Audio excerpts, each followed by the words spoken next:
എൻ്റെ പ്രിയപ്പെട്ടവരെ,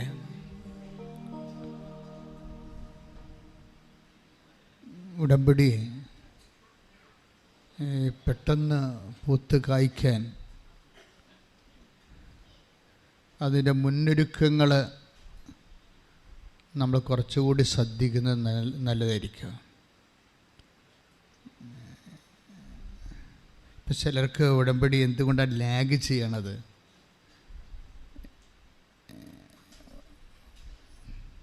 ചിലർക്ക് പെട്ടെന്ന് ഉടമ്പടി എന്താ നടക്കുന്നത്? അത് നമ്മൾ ഒരു അതൊരു കേസ് ഹിസ്റ്ററിയാണ്. ഇങ്ങനെ പലരുടെയും പെട്ടെന്ന് നടക്കുന്ന ഉടമ്പടികളും താമസിച്ച് നടക്കുന്ന ഉടമ്പടി. ആർക്കൊക്കെയാണ് ഉടമ്പടി താമസിച്ച് നടക്കുന്നത്? ആർക്കൊക്കെയാണ് ഉടമ്പടി പെട്ടെന്ന് നടക്കുന്നത്? ആ സാക്ഷികൾ മാത്രം നമ്മൾ വെറൈറ്റി ആയിട്ട് മാറ്റിയിട്ടൊന്ന് സ്കാൻ ചെയ്ത് അനലൈസ് ചെയ്ത് നോക്കിയാൽ നമുക്കൊരു സത്യം മനസ്സിലാവും. ഇപ്പോൾ നമ്മളൊരു വൃക്ഷം വെച്ച് പിടിപ്പിക്കുന്നു, അല്ലെങ്കിൽ ഒരു ചെടി വെക്കുന്നു. നമ്മളെന്ത് ചെയ്യും? ചെടി അങ്ങനെ തന്നെ കൊണ്ട് വെക്കത്തില്ലല്ലോ. എന്തു ചെയ്യും? ആ മണ്ണൊക്കെ ഒന്ന് ഉരുക്കുമല്ലേ ആദ്യം. മണ്ണൊക്കെ ഉരുക്കി കളയുണ്ടെങ്കിലൊക്കെ പറിച്ച് മാറ്റി മണ്ണൊക്കെ ഒന്ന് ഇളക്കി, വേരോടാൻ വേണ്ടി മണ്ണൊക്കെ ഇളക്കി കൊടുത്ത് ഒരടിവളമൊക്കെ അവിടെ ഇട്ട്, എന്നിട്ടാണ് നമ്മൾ ചെടി വെച്ചിട്ട് നനയ്ക്കണത്. അപ്പോഴത് വേരോട്ടമുള്ളത് കാരണം പെട്ടെന്നത് പൊങ്ങി വളരും. ഒത്തിരിയേറെ ചെടികളുടെ ഇടയ്ക്ക് കൊണ്ടുപോയി നമ്മൾ ഉദ്ദേശിക്കുന്ന ചെടി വെച്ചാൽ പലപ്പോഴും ഈ പ്രസരണ നഷ്ടമെന്ന് ഞാൻ ഇടയ്ക്ക് പറയാറുള്ളത് പോലെ പ്രസരണ നഷ്ടം ഉണ്ടാകും. പ്രസരണ നഷ്ടമെന്ന് പറയുന്നത് KCBക്കാർ പറയുന്ന ഒരു സൂത്രമല്ല, ഒരു സത്യം. അവർ പറയും, ഇടുക്കിയിൽ അവർ കുറേ കറണ്ട് ഉണ്ടാക്കിയാൽ അത് ആലപ്പുഴ വരുമ്പോൾ കുറേ ഈ വയറിലൊക്കെ കൂടി, ചെമ്പ് വയറിലോ അലുമിനിയം വയറിലൊക്കെ സഞ്ചരിച്ച് പിന്നെ ആ വയറ് വല്ല തെങ്ങിലോ മരത്തിലൊക്കെ ഉരസിയിട്ടുണ്ടെങ്കിൽ അവർ ടച്ച് വെട്ടും. ടച്ച് വെട്ടാൻ വരുന്നില്ലേ? ടച്ച് വെട്ടാൻ വരുന്നത് എന്തുകൊണ്ടാണ്? കറണ്ട് ഈ നമ്മുടെ വേലിപ്പത്തൻ്റെ ഇടക്കൂടിയാണ് കറണ്ട് കമ്പി പോകണമെന്നുണ്ടെങ്കിൽ ആ വേലിപ്പത്തൽ മഴ നനയുമ്പോൾ കറണ്ട് വലിച്ചെടുക്കും. അപ്പോൾ നമ്മൾ 100 വാട്ട് ഉണ്ടാക്കിയാൽ, ഇടുക്കിയിൽ 100 വാട്ട് ഉണ്ടാക്കിയാൽ അത് ആലപ്പുഴ വരുമ്പോൾ 50 വാട്ടായിട്ട് കുറയും. ടച്ച് അത് പ്രസരണ നഷ്ടം വരണതാണ്. ഉടമ്പടിയിലുമൊക്കെ പ്രസരണ നഷ്ടമുണ്ട്. ശരിക്കും നമ്മൾ ഉടമ്പടി പ്രകാരം വളരെ കൃത്യമായിട്ടാണ് ഈ സംഭവങ്ങൾ ചെയ്യുന്നുണ്ടെങ്കിലും നമുക്ക് ചുറ്റുമുള്ളവരും നമ്മുടെ കൂടെയുള്ളവരും ഉടമ്പടിയുടെ സ്പിരിറ്റ് ഇല്ലാത്തവർ, ചിലപ്പോൾ കുടുംബത്തിലുള്ളവർ തന്നെയായിരിക്കാം.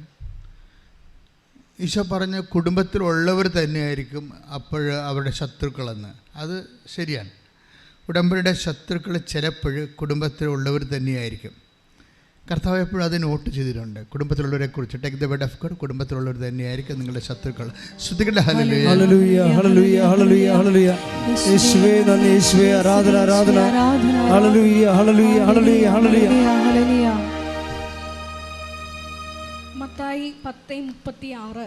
മത്തായി 10:36. സ്വന്തം കുടുംബത്തിൽപ്പെട്ടവർ തന്നെയായിരിക്കും ഒരുവന്റെ ശത്രുക്കൾ. അതാണ് സംഭവം. അത് ഇപ്പോഴല്ല, പണ്ടും അങ്ങനെയാണ്. ഒരുവൻ്റെ കുടുംബത്തിൽ പെട്ടവർ തന്നെ ആയിരിക്കും നിങ്ങളുടെ ശത്രുക്കൾ.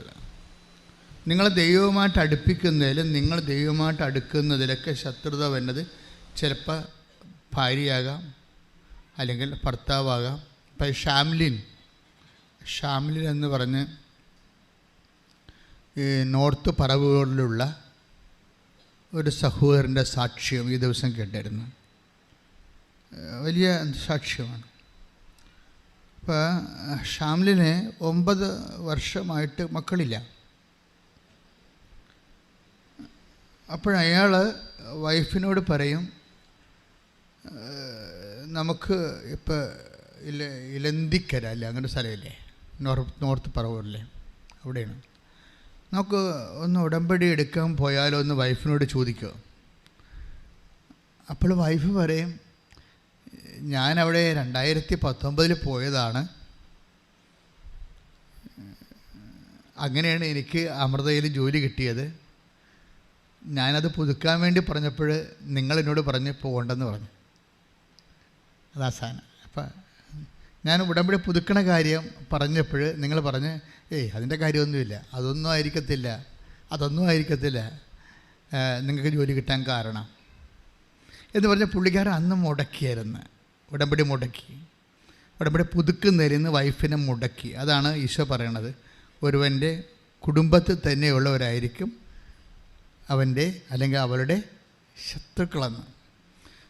നമ്മളിത് എങ്ങനെയാണ് ഇതിനെ സമീപിക്കണമെന്ന് ചോദിച്ചു കഴിഞ്ഞാൽ, നിങ്ങൾ ഉടമ്പടി എടുക്കാൻ വേണ്ടിയുള്ള ആഗ്രഹം തോന്നുമ്പോൾ തന്നെ കുടുംബത്തിലുള്ളവരെ ബ്ലോക്ക് ചെയ്ത് പ്രാർത്ഥിക്കണം. വെച്ചാൽ അവരെ ബ്ലോക്കിനെ വെച്ചാൽ കരാട്ടെ കാണിക്കണമെന്നല്ല എൻ്റെ അർത്ഥം. മറിച്ച് അവരെ സാത്താൻ്റെ ഉപകരണങ്ങളായി വന്ന് ദൈവിക പദ്ധതികളെ അട്ടിമറിക്കാതിരിക്കാൻ വേണ്ടി പ്രാർത്ഥിക്കണം. അത് നമ്മുടെ എപ്പോഴും ഇപ്പോൾ ഉടമ്പടിക്ക് തന്നെയല്ല, ദൈവികമായ എല്ലാ കാര്യങ്ങൾക്കും ആദ്യം നമ്മൾ ഗൺ പോയിൻ്റിൽ കൊണ്ടുവരുന്നത് നമ്മുടെ നിയർ വൺസ് ആൻഡ് ഡിയർ വൺസാണ്.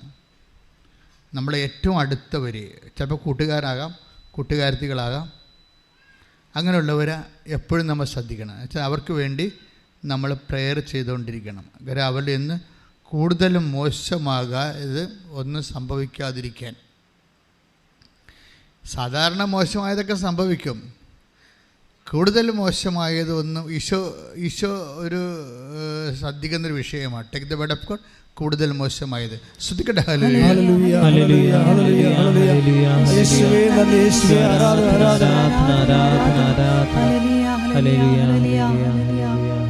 യോഹന്നാൻ 5:14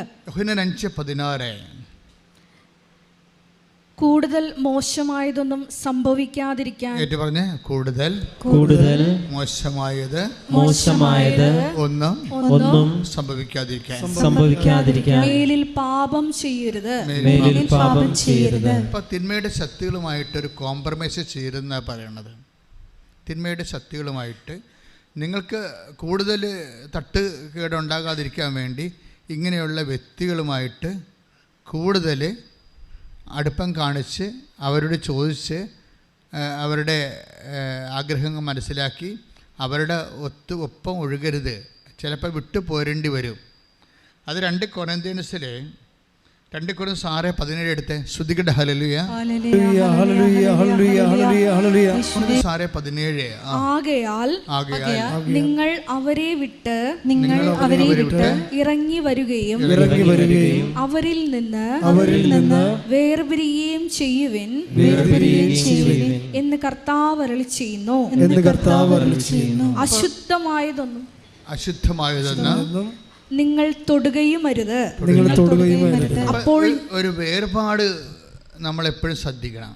ഉടമ്പടി ഒരു വലിയ വിഷയമാണ്. നമ്മൾ ദൈവമായിട്ട് ഈ ജീവിതത്തിൽ ഒരു കാലത്തും ഇല്ലാത്ത പോലെയുള്ള വലിയ ബന്ധത്തിലേക്ക് വരികയാണ്. അപ്പോഴേ കളകളെയൊക്കെ നമ്മൾ പറിച്ചു മാറ്റണം. അതാണ് പൗലോസ് അപ്പോസ്തലൻ പറയണത്. നിങ്ങൾ അവരെ 2 കൊരിന്ത്യർ 6:17 ഒന്നൊരു വായിച്ചേ. ആകയാൽ നിങ്ങൾ അവരെ വിട്ട് ഇറങ്ങി വരികയും അവരിൽ നിന്ന് വേർപിരിയുകയും ചെയ്യുവിൻ എന്ന് കർത്താവ് അരുളി ചെയ്യുന്നു. അപ്പം ചില കൂട്ടുകെട്ടുകളിൽ നിന്നും ഒക്കെ നമ്മൾ ഒരു വേർപാട് കീപ്പ് ചെയ്ത് വേർപാട് ജീവിതം എന്ന് പറയും. ഉടമ്പടിക്കാലത്ത് ഒരു വേർപാട് കാണിക്കണം. കാര്യം അല്ലെന്നുണ്ടെങ്കിൽ അവരുടെ വൈറസ് നമ്മളിലേക്ക് കയറും. ഇത് നമ്മളെ ഡൗൺ ആക്കി കളയും. ഇപ്പോൾ കണ്ട ഇപ്പോൾ എന്താ ഷാംലിൻ്റെ വീട്ടിൽ എന്താ സംഭവിച്ചത്? അവർക്ക് ജോലി ഇല്ലാതിരുന്ന് അവർ രഹസ്യമായിട്ട് ഭർത്താവിനെ അറിയാതെ ഇവിടെ ഒന്ന് ഉടമ്പടി എടുത്തു. പക്ഷേ അവർക്ക് ജോലി ഉടനെ കിട്ടി. ഇന്നും ആ ജോലി പോയിട്ടില്ല. പക്ഷേ ഉടമ്പടി പുതുക്കാൻ ഹസ്ബൻഡിനോട് ചോദിക്കാൻ പറയും, അതിൻ്റെ ആവശ്യമൊന്നുമില്ലെന്ന് പറയും. അപ്പോൾ ഹസ്ബൻഡിന് വേണ്ടി നമ്മൾ നിരന്തരം പ്രാർത്ഥനയുടെ സബ്ജക്റ്റാക്കി മാറ്റണം. ചിലപ്പോൾ കുറച്ച് സമയം എടുക്കുന്നേ ഉള്ളൂ. പക്ഷേ ഒരിക്കൽ പ്രാർത്ഥനയുടെ സബ്ജക്റ്റ് ആക്കിയാൽ എപ്പോഴായാലും ഈ വിക്കറ്റ് വീഴുമെന്നുള്ള കാര്യത്തിൽ യാതൊരു ഡൗട്ടും ഇല്ലാത്ത കാര്യമാണ്. കാര്യം ഇപ്പം തന്നെ ആദ്യത്തെ ഉടമ്പടി എടുക്കുന്നത് ആരുമായിട്ടാണ്? ദൈവം എബ്രാഹുമായിട്ടാണ് ഉടമ്പടി എടുക്കുന്നത്, അല്ലേ? ആദ്യത്തെ ഉടമ്പടി ദൈവം ഇപ്പം നമ്മൾ നോഹയുടെ ഉടമ്പടി കഴിഞ്ഞാൽ ഇപ്പോൾ 4-ാമത്തെ ഉടമ്പടി അത് ഏദനിക് ഉടമ്പടി, ആഡമിക് ഉടമ്പടി, നൗഹായിൻ ഉടമ്പടി. അത് കഴിഞ്ഞിട്ട് പിന്നീട് വരുന്നതാണ് എബ്രാഹിമിക് ഉടമ്പടി വരുന്നത്. 4-ാമത്തെ ഉടമ്പടിയാണ് ദൈവം എടുക്കുന്നത് എബ്രാഹുമായിട്ട്. അപ്പോൾ ഈ എബ്രാഹുമായിട്ട് ഉടമ്പടിയുടെ സമയം വരുമ്പോൾ ആ ഉടമ്പടിയിൽ ഇതുപോലൊരു പ്രശ്നമുണ്ട്. എന്താണ് പ്രശ്നം? ആ ഉടമ്പടി ചെയ്തുകൊണ്ടിരിക്കുന്ന സമയത്ത്, എബ്രാഹുമായിട്ട് ദൈവം ഉടമ്പടി ചെയ്തുകൊണ്ടിരിക്കുന്ന സമയത്ത് വൈഫ് ചിരിക്കും. അതാണ് കുഴപ്പം. അത് നിസ്സാര കാര്യമല്ല. എബ്രാഹത്തിനെ പാതാളക്കുഴിയിൽ എത്തിച്ചതിൻ്റെ പിന്നിൽ സാറായുടെ വലിയ ശക്തമായ ചിരിയുണ്ട്. അപ്പോൾ ദൈവം അത് ശ്രദ്ധിച്ചു. ഇവരെ ശ്രദ്ധിച്ചു കഴിഞ്ഞപ്പോൾ നീ ചിരിച്ചു. അല്ല, ഞാൻ ചിരിച്ചില്ല എന്നൊക്കെ പറഞ്ഞെങ്കിലും ദൈവം പറഞ്ഞു, ഇല്ല, നീ ചിരിച്ചു. പിന്നീട് ആ ഉടമ്പടിയെ മുഴുവനും നശിപ്പിച്ച് കളയണതും ഉടമ്പടിയുടെ സമയം ലാഗ് ചെയ്യിക്കുന്നത് സാറായാണ്, അല്ലേ? എബ്രാഹത്തിന് കൊടുത്ത ഉടമ്പടി ചെയ്തുകൊണ്ടിരിക്കുന്ന സമയത്ത് take the word of God. ശ്രുതികട ഹല്ലേലൂയ ഹല്ലേലൂയ ഹല്ലേലൂയ ഹല്ലേലൂയ ഹല്ലേലൂയ. യേശുവേ നന്ദി, യേശുവേ സ്തുതി, ഹല്ലേലൂയ. യേശുവേ ആരാധന ആരാധന. ഉൽപ്പത്തി 18:11 മുതലുള്ള തിരുവചനങ്ങൾ. അബ്രാമും സാറായും വൃദ്ധരായിരുന്നു. അവർക്ക് ഗർഭധാരണ പ്രായം കഴിഞ്ഞിരുന്നു.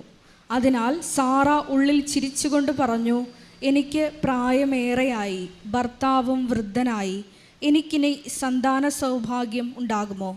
കർത്താവ് അബ്രാഹത്തോട് ചോദിച്ചു, വൃദ്ധയായ തനിക്കിനി കുഞ്ഞുണ്ടാകുമോ എന്ന് ചോദിച്ച് സാറ ചിരിച്ചതെന്തുകൊണ്ട്? കർത്താവിന് കഴിയാത്തത് എന്തെങ്കിലുമുണ്ടോ? നിശ്ചിത സമയത്ത് വസന്തത്തിൽ ഞാൻ നിൻ്റെ അടുത്ത് തിരിച്ചു വരും, അപ്പോൾ സാറായ്ക്ക് ഒരു മകനുണ്ടായിരിക്കും. അതൊരു വാഗ്ദാനമാണ്. ഉടമ്പടി 3 തരത്തിലാണ് നമുക്ക് കിട്ടുന്നത്. ഒന്ന് വാഗ്ദാനമായിട്ട് കിട്ടും, പിന്നെ ചട്ടമായിട്ട് കിട്ടും, പിന്നെ നിയമമായിട്ട് കിട്ടും. ഇപ്പം നിങ്ങൾ കർത്താവിൻ്റെ വചനത്തിലുള്ള ഒരു വചനം നീ അത് പാലിക്കണം എന്ന് വിചാരിച്ചോ. കർത്താവിൻ്റെ ഒരു നിയമം നീ പാലിക്കുകയാണ്. അവിടെ നീ ഓട്ടോമാറ്റിക്കായിട്ട് കൃപാസനത്തിൽ വന്നില്ലെങ്കിലും നീ ഉടമ്പടിയിലായി. ഉടമ്പടിക്ക് 3 ഫോംസ് ഉണ്ട്. ഒന്ന് നിയമം, റൂൾസ്, പിന്നെ ചട്ടം, റെഗുലേഷൻസ്. ഇതുപോലെ തന്നെയാണ് നിയമവും ചട്ടവും പിന്നെ പ്രോമിസ്. കർത്താവിൻ്റെ വാഗ്ദാനങ്ങളിൽ വിശ്വസിച്ച് കഴിയുമ്പോൾ നമ്മൾ ഉടമ്പടിയിലായി. കർത്താവിൻ്റെ വാഗ്ദാനത്തിൽ നമ്മൾ വിശ്വസിച്ച് കഴിഞ്ഞാൽ ഉടനെ നമ്മൾ ഉടമ്പടിയിലായി. കർത്താവിൻ്റെ നിയമം നമ്മൾ അനുഷ്ഠിച്ചു കഴിഞ്ഞാൽ നമ്മൾ ഉടമ്പടിയിലായി. കർത്താവിൻ്റെ ചട്ടങ്ങൾ, ഈ നിയമങ്ങളും ചട്ടങ്ങളൊക്കെ ആയിട്ട് വ്യത്യാസമുണ്ടേ. അപ്പോൾ നമുക്കൊരു take the word of God. ശ്രദ്ധിക്കട്ടെ മക്കളെ. ഹല്ലേലൂയ ഹല്ലേലൂയ ഹല്ലേലൂയ ഹല്ലേലൂയ. യേശുവേ ആരാധന ആരാധന ആരാധന. ഹല്ലേലൂയ ഹല്ലേലൂയ ഹല്ലേലൂയ ഹല്ലേലൂയ. യേശുവേ നന്ദി, യേശുവേ സ്തുതി, ഹല്ലേലൂയ. സങ്കീർത്തനം 105:9. സങ്കീർത്തനം 105:9. ശ്രദ്ധിക്കട്ടെ. ഹല്ലേലൂയ ഹല്ലേലൂയ ഹല്ലേലൂയ ഹല്ലേലൂയ. ആരാധന ആരാധന യേശുവേ ആരാധന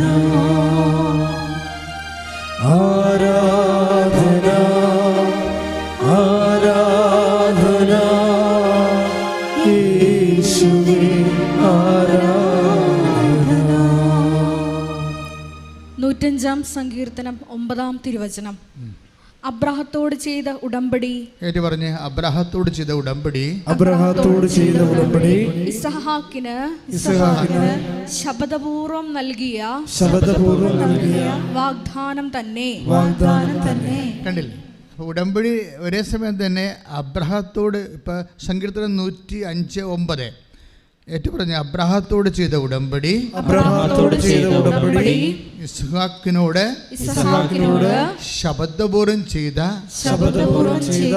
വാഗ്ദാനം തന്നെ. ഇപ്പം ഉടമ്പടി ഒരു നിയമമാണ്. അതേസമയം തന്നെ അതിൽ തന്നെ ആ നിയമം നമ്മൾ അനുസരിക്കുമ്പോൾ നമ്മൾ ഉടമ്പടിയിലായി. ഇപ്പം കാത്തലിക്സിന് കറക്റ്റായിട്ട് സഭാ നിയമമുണ്ട്. ഞായറാഴ്ച ദേവാലയത്തിൽ പോകണം, കർത്താവിൻ്റെ ദിവ്യവിരുന്നിൽ പങ്കെടുക്കണം. അത് നിയമമാണ്. ആ നിയമം പാലിച്ചു കഴിയുമ്പോൾ അവർ ഉടമ്പടിയിലാണ്. അപ്പം അവർ ഉടമ്പടിയിലായി. ഇതുപോലെ ഓരോ ദൈവത്തിൻ്റെ കൽപ്പനകൾ എന്ത് തന്നെയാണ്. ഇപ്പം മാതാപിതാക്കന്മാരെ ബഹുമാനിക്കണം, നമ്മുടെ മാതാപിതാക്കന്മാരോട് ആദരവ് കാണിച്ചു കഴിഞ്ഞാൽ അപ്പം നമ്മൾ ദൈവമായിട്ട് ഉടമ്പടിയിലായി. ഇങ്ങനെ ഓരോ കാര്യവും നമ്മൾ ദൈവത്തിൻ്റെ ആ ഉടമ്പടി ഒരു ജീവിതമാണ്. ശരിക്കും പറഞ്ഞാൽ ജീവിതക്രമമെന്ന് പറയാൻ പറ്റത്തില്ല. ഉടമ്പടി ഒരു ജീവിതമാണ് ശരിക്കും. എന്നുവെച്ചാൽ നിങ്ങൾ ഇതൊക്കെ ചെയ്യുമ്പോൾ ഇതൊക്കെ നിങ്ങൾ ചെയ്യുന്നവരാണ്, ചെയ്യാത്തവരല്ല.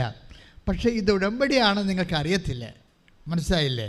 അപ്പം അതുകൊണ്ട് അത് അറിഞ്ഞിട്ട് അത് ദൈവസ്നേഹത്തോടെയാണ് ഇത് നമ്മൾ ചെയ്യുമ്പോൾ നമുക്ക് ഉടമ്പടിയുടെ റിട്ടേൺസ് കിട്ടും. ഞാനത് ചെയ്യണത് ദൈവസ്നേഹത്തോടെയാണ്. ദൈവവും ഞാനും തമ്മിൽ ഉടമ്പടി പാലിച്ച് ദൈവവും ഞാനും തമ്മിൽ ആന്തരികമായ ആത്മബന്ധത്തിലാണ് ഇപ്പോൾ ജീവിക്കുന്നത്. അത് ജീവിക്കാൻ വേണ്ടിയാണ് ഞാൻ ഈ ആചാരം അനുഷ്ഠിക്കുന്നത്. അപ്പോൾ ഇങ്ങനെ ഓരോ കാര്യവും ദൈവസ്നേഹത്തിലെ എൻ്റെ ചട്ടങ്ങളുണ്ട്. ശ്രുതിക്കട്ടെ മക്കളെ.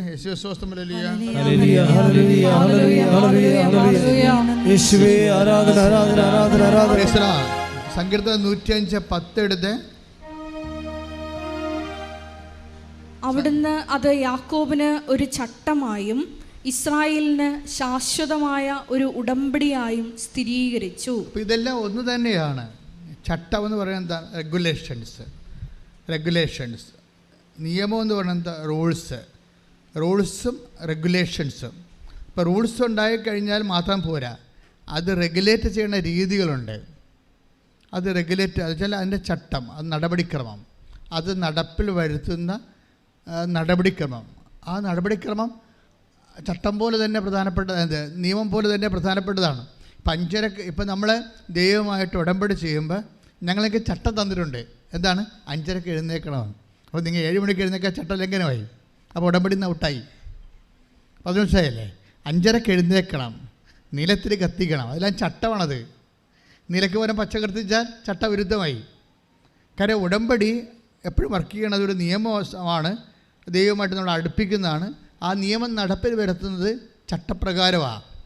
ചട്ടം തെറ്റിക്കാതിരിക്കാൻ പ്രത്യേകം ശ്രദ്ധിക്കണം. കാര്യം എല്ലാത്തിനും ദൈവമായിട്ടുള്ള കാര്യങ്ങൾക്ക് അതിൻ്റെ ഒരു സൂക്ഷ്മതയും അതേസമയം തന്നെ ഒരു ആത്മബന്ധത്തിൻ്റെ ഒരു അംശവുമുണ്ട്. പ്രാർത്ഥിക്കുക. കർത്താവ് ദൈവമേ, അങ്ങയോട് ചെയ്ത ഉടമ്പടി ചട്ടപ്രകാരം ദൈവസ്നേഹത്തോടെ അനുവർത്തിക്കാൻ എനിക്ക് പ്രത്യേക അഭിഷേകം നൽകണമേ. എനിക്ക് പ്രത്യേക അഭിഷേകം നൽകണമേ.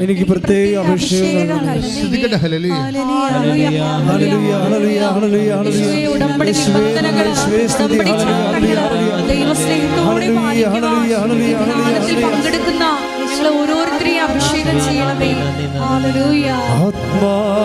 ഉടമ്പടി വസ്തുക്കളിൽ നിന്ന് ഉപ്പ് നീക്കം ചെയ്യരുതെന്ന് കർത്താവിൻ്റെ വചനത്തിലുള്ളതാണ്. ഉടമ്പടി വസ്തുക്കളിലെ ഉപ്പുള്ള വസ്തുക്കൾ ആരുടെ അവകാശമാണ്? ലേവ്യൻ്റെ അവകാശമാണ്. ലേവ്യ ആരുടെ അവകാശമാണ്? കർത്താവിൻ്റെ അവകാശമാണ്. അപ്പോൾ നമുക്ക് അവകാശം നഷ്ടപ്പെടുക, നമുക്ക് മെറിറ്റ് നഷ്ടപ്പെടുക, അവിടെ നമ്മൾ കർത്താവിൻ്റെ അവകാശമാക്കി അതിനെ പ്രഖ്യാപിക്കും. അതിൻ്റെ പ്രയോഗം എന്ന് പറയുന്നത് വെറുതെ ഉപ്പിടാൻ പറ്റത്തില്ല. വിശ്വാസപ്രമാണം ചൊല്ലിയിടേണ്ടി വരും. വിശ്വാസപ്രമാണം അതാണ് എൻ്റെ ചട്ടം എന്ന് പറയുന്നത്. അപ്പോൾ ഇതെല്ലാം ശ്രദ്ധിച്ചാണ് നിങ്ങൾ ഇപ്പോൾ സംഖ്യ പുസ്തകത്തെ 9:11 ശ്രദ്ധിക്കട്ടെ. ഹല്ലേലൂയ ഹല്ലേലൂയ ഹല്ലേലൂയ ഹല്ലേലൂയ ഹല്ലേലൂയ. യേശുവേ ആരാധന ആരാധന ആരാധന ആരാധന. യേശുവേ മഹത്വം മഹത്വം മഹത്വം മഹത്വം. ഹല്ലേലൂയ ഹല്ലേലൂയ ഹല്ലേലൂയ ഹല്ലേലൂയ ആരാധന. സംഖ്യ 9:11.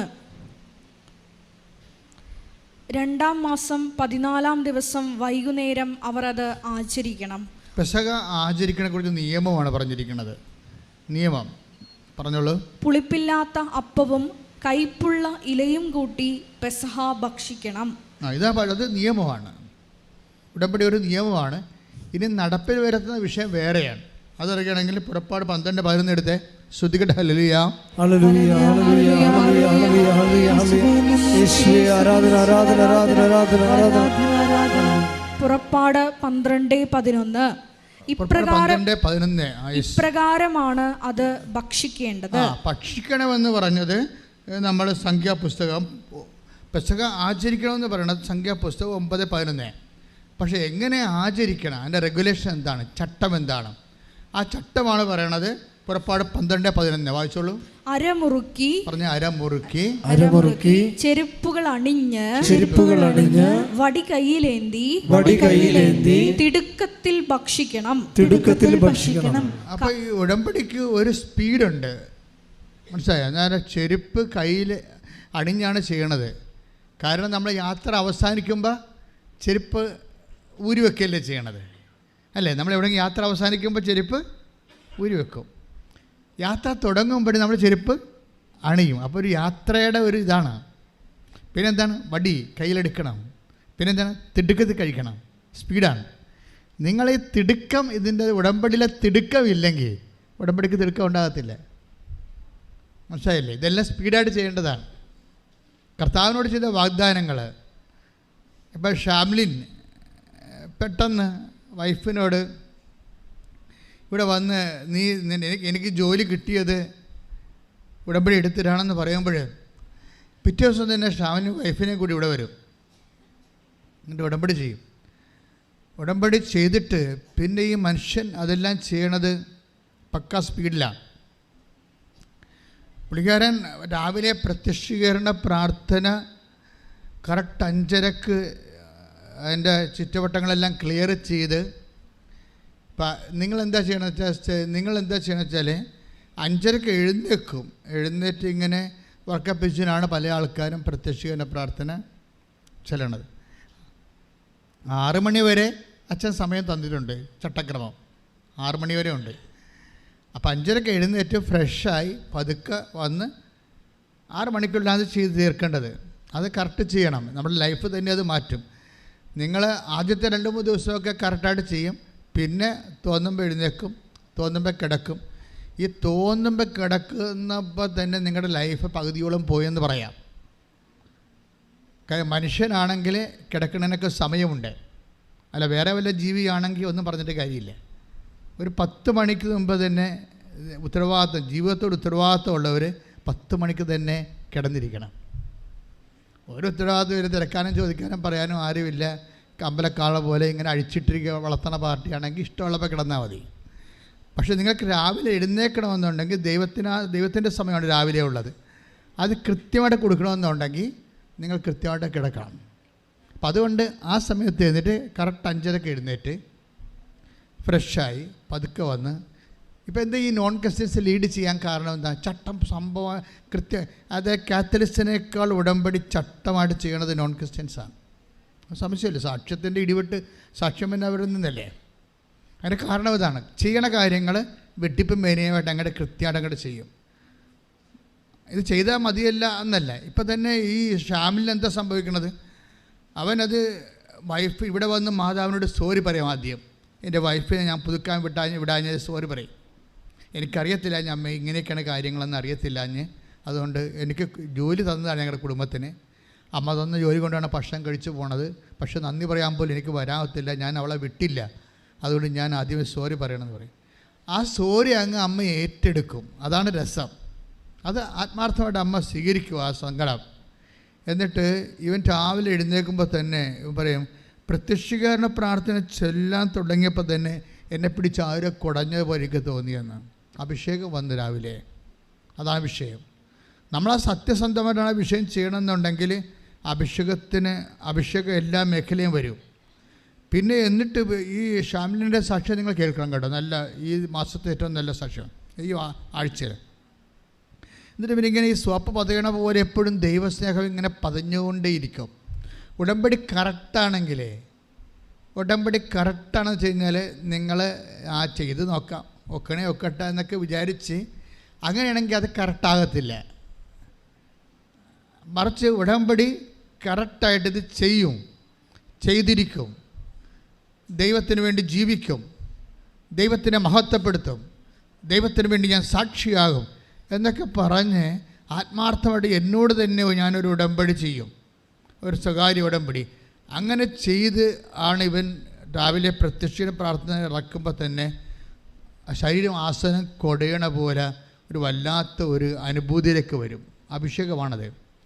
അത് ഇവർക്ക് ഇപ്പം മാത്രമല്ല, പിന്നെ ഇവർക്ക് അഭിഷേകം ഇങ്ങനെ എപ്പോഴും ഇങ്ങനെ കിട്ടിക്കൊണ്ടിരിക്കും. കാര്യം നമ്മളെ ദൈവാനുഭവത്തെ ക്രിസ്ത്യാനിറ്റിയിൽ അഭിഷേകം എന്താ പറയണത്? അപ്പം നമ്മൾ തലയിൽ കൊണ്ടുവന്ന് രാജാക്കന്മാർക്കും പട്ടമഹർഷിമാർക്കും തൈലം തേക്കണ അഭിഷേകമല്ല. ഇത് പരിശുദ്ധാത്മാ നിറവിന് അഭിഷേകം എന്ന് പറയുന്നത്. അത് നമുക്ക് ഫീൽ ചെയ്യും, കൃത്യമായിട്ട് നമുക്ക് ഫീൽ ചെയ്യും. അപ്പോൾ ഈ ഫീൽ ചെയ്യുന്ന സമയത്ത് ഈ ദൈവസ്നേഹം ഇങ്ങനെ നുരഞ്ഞ് പതഞ്ഞ് കയറുമ്പോൾ എന്ത് ചെയ്യുന്ന വെച്ചാൽ ദൈവത്തിന് വേണ്ടി ജീവിക്കണം. ഈ ഷാവിലിൻ്റെ മനസ്സിൽ പരിശുദ്ധാത്മാവ് കൊടുക്കുന്ന ഒരു ത്വരയാണ്, ദൈവത്തിന് വേണ്ടി ജീവിക്കണം. അപ്പോൾ കൊടുങ്ങല്ലൂർ അമ്പലത്തിൻ്റെ 4 സൈഡിലുള്ള റോഡുകളിലൊക്കെ ഇവൻ കൊണ്ടടന്ന് ഈ കൃപാസനം പത്രം പ്രേക്ഷിതനായിട്ട് വിതരണം ചെയ്യും. അപ്പം ചിലരൊക്കെ വലിച്ചു കയറി ദൂരെ കളയാൻ പത്രം പിടിച്ച് മേടിച്ചിട്ട് വലിച്ചു കയറി കളയും. അപ്പം പറയും, അമ്മ മാതാവേ അവരോട് ക്ഷമിച്ചേക്കണമെന്ന് പറയും. ദൈവസ്നേഹമുള്ളവർക്ക് അങ്ങനെയാണല്ലോ. ദൈവസ്നേഹമുള്ളവർക്ക് ഉണ്ടിൻ്റെ ഉള്ളിൽ ശാപമല്ല വരുന്നത്. കർത്താവ് ഇപ്പോൾ 14 അധ്യായമില്ല, റോമ എന്താ പറയണത്? റോമ 14 പറയും, നിങ്ങളെ ദ്രോഹിക്കുന്നവരെ ആശീർവദിക്കുവിൻ, ആശീർവദിക്കുക മാത്രമേ ചെയ്യാവൂ. Take the word of God. ശ്രദ്ധിക്കട്ടെ. ഹല്ലേലൂയ. റോമ 12:14. നിങ്ങളെ പീഡിപ്പിക്കുന്നവരെ അനുഗ്രഹിക്കുവിൻ. ഏറ്റു പറഞ്ഞ്, നിങ്ങളെ പീഡിപ്പിക്കുന്നവരെ അനുഗ്രഹിക്കുവിൻ. അനുഗ്രഹിക്കുകയല്ലാതെ ശപിക്കരുത്. അപ്പോൾ അനുഗ്രഹിക്കുക അല്ലാതെ ശപിക്കരുതെന്ന് പറഞ്ഞാൽ എന്താ കാര്യം? അനുഗ്രഹിക്കും, എന്നാലും നീ എനിക്കിട്ട് പാര വെച്ചല്ല. ഞങ്ങളുടെ ഏത് പട്ടിക്കും ഒരു ദിവസം ഉണ്ടാവും, ഞങ്ങളുടെ പുളിച്ചയും പൂക്കും മനസ്സിൽ വിചാരിക്കല്ലേ. മനുഷ്യന്മാരുടെ സ്വഭാവം അതാണല്ല. നമുക്കിവിടെ പണി തന്നവരും പാര വെച്ചവരുമൊക്കെ നമ്മളിപ്പോൾ ഉടമ്പടിയൊക്കെ എടുത്തോണ്ട് ഇങ്ങനെ വായു വെള്ളവും കൊണ്ട് അടക്കണം.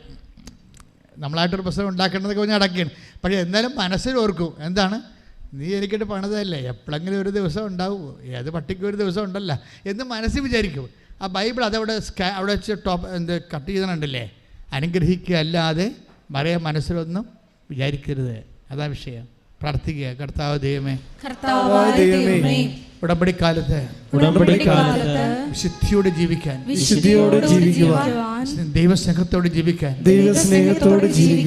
ക്ഷമിച്ചോട് ജീവിക്കാൻ, ശത്രുക്കളെ ആശീർവദിക്കാൻ എന്നെ അഭിഷേകം ചെയ്യണം.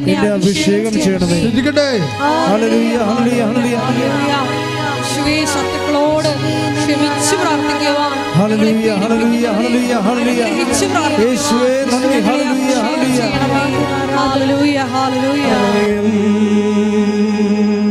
അപ്പോൾ കയ്യിലിരുന്ന പത്രം മേടിച്ച് ആൾക്കാർ വൈരാഗികൾ കീറിക്കളയുകയാണ്. കീറിക്കളയുമ്പോഴും ഈ ഷാമിൽ എന്താ പ്രാർത്ഥിക്കണത്? കർത്താവേ അവരോട് ക്ഷമിക്കണമേ. അല്ലാതെ നീരസമില്ല, സങ്കടമില്ല, ഒന്നുമില്ല. പക്ഷെ തൻ്റെ ജോലി ചെയ്യുന്നതിൽ ആ മനുഷ്യൻ പിന്നോട്ട് മാറുന്നില്ല. ദൈവസ്നേഹമാണെന്താ, ഈ ദൈവസ്നേഹത്തെ തോൽപ്പിക്കാൻ പറ്റത്തില്ല.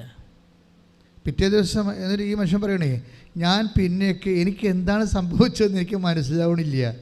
ഞാൻ പുറത്തിറങ്ങുമ്പോഴൊക്കെ കാണുന്നവരെല്ലാം പാവത്തങ്ങളാണെങ്കിൽ ചോദിക്കും, എനിക്കുള്ള കാശെല്ലാം അവർക്ക് കൊടുക്കും. ഉടമ്പടി അഭിഷേകമായിട്ട് അത് പ്രയോഗത്തിൽ വന്നിട്ട് ദൈവം ഇങ്ങനെ കൂടെ സഞ്ചരിക്കുമ്പോൾ ദൈവം ഈ സ്നേഹത്തിൻ്റെ ഒരു പ്രവാചകനായിട്ട് ഈ മനുഷ്യൻ മാറുകയാണ്. അങ്ങനെ മാറി കർത്താവിൻ്റെ ജോലി അത് എല്ലാവർക്കും, അതായത് ഭക്ഷണം മേടിച്ച് കൊടുക്കും, പൈസ കൊടുക്കേണ്ടവർ പൈസ കൊടുക്കും, ആശുപത്രിയിൽ പോയി രോഗികളെ കാണും. ഇതെല്ലാം ത്രില്ലടിച്ച് ചെയ്യുകയാണ്. ഈ വടി കയ്യിൽ പിടിച്ച് ചെരുപ്പ് ധരിച്ച് സ്പീഡിൽ ചെയ്യുകയാണ്. ഉടമ്പടിയുടെ സ്പീഡുണ്ട്. അല്ല വല്ല കാലത്തും കൂടി ഒപ്പിച്ച് ചെയ്താൽ മതിയല്ല. ഇന്ന് ജൂലൈ മാസമല്ലേ, ഇത് അവസാനം വരെ, ഈ മാസം അവസാനം വരെ ഉണ്ടല്ല എന്നൊക്കെ വിചാരിച്ച് ചെയ്യണേ കുഴപ്പമൊന്നുമില്ല. പക്ഷേ ഫലവും അതുപോലെ തന്നെയായിരിക്കും. ഇതിൻ്റെ സ്പീഡെന്ന് പറയുന്നത് ദൈവസ്നേഹത്തിൻ്റെ സ്പീഡാണ്. ദൈവസ്നേഹമുള്ള ആൾക്കാരെ സംബന്ധിച്ചിടത്തോളം അവൻ ഇങ്ങനെ ഫയറായി പോവും. തീക്ക് വല്ല ബുദ്ധിയും ബോധവും ഉണ്ട്, കത്തി അങ്ങോട്ട് കയറും. അതായത് ദൈവസ്നേഹത്തിനാലും ഒന്ന് പ്രാർത്ഥിച്ചേ, കർത്താവ് ദൈവമേ, ഉടമ്പടിയിലെ സ്നേഹപ്രവർത്തികളെ സ്പീഡായി ചെയ്യാൻ, അതിവേഗം ചെയ്യാൻ, സന്തോഷത്തോടെ ചെയ്യാൻ ദൈവസ്നേഹത്താൽ എന്നെ ഇപ്പോൾ അഭിഷേകം ചെയ്യണമേ, എന്നെ അഭിഷേകം ചെയ്യണമേ. ശ്രദ്ധിക്കട്ടെ, പരിശുദ്ധ പരമ ദിവ്യകാരുണ്യത്തിന് ആരാധനയും സ്തുതിയും പുകഴ്ചയും ഉണ്ടായിരിക്കട്ടെ. അപ്പൊ ഇതിന് ഉടമ്പടിക്ക് നമ്മളിപ്പോൾ സംസാരിച്ചെടുക്കുന്ന വിഷയം എന്താണ്?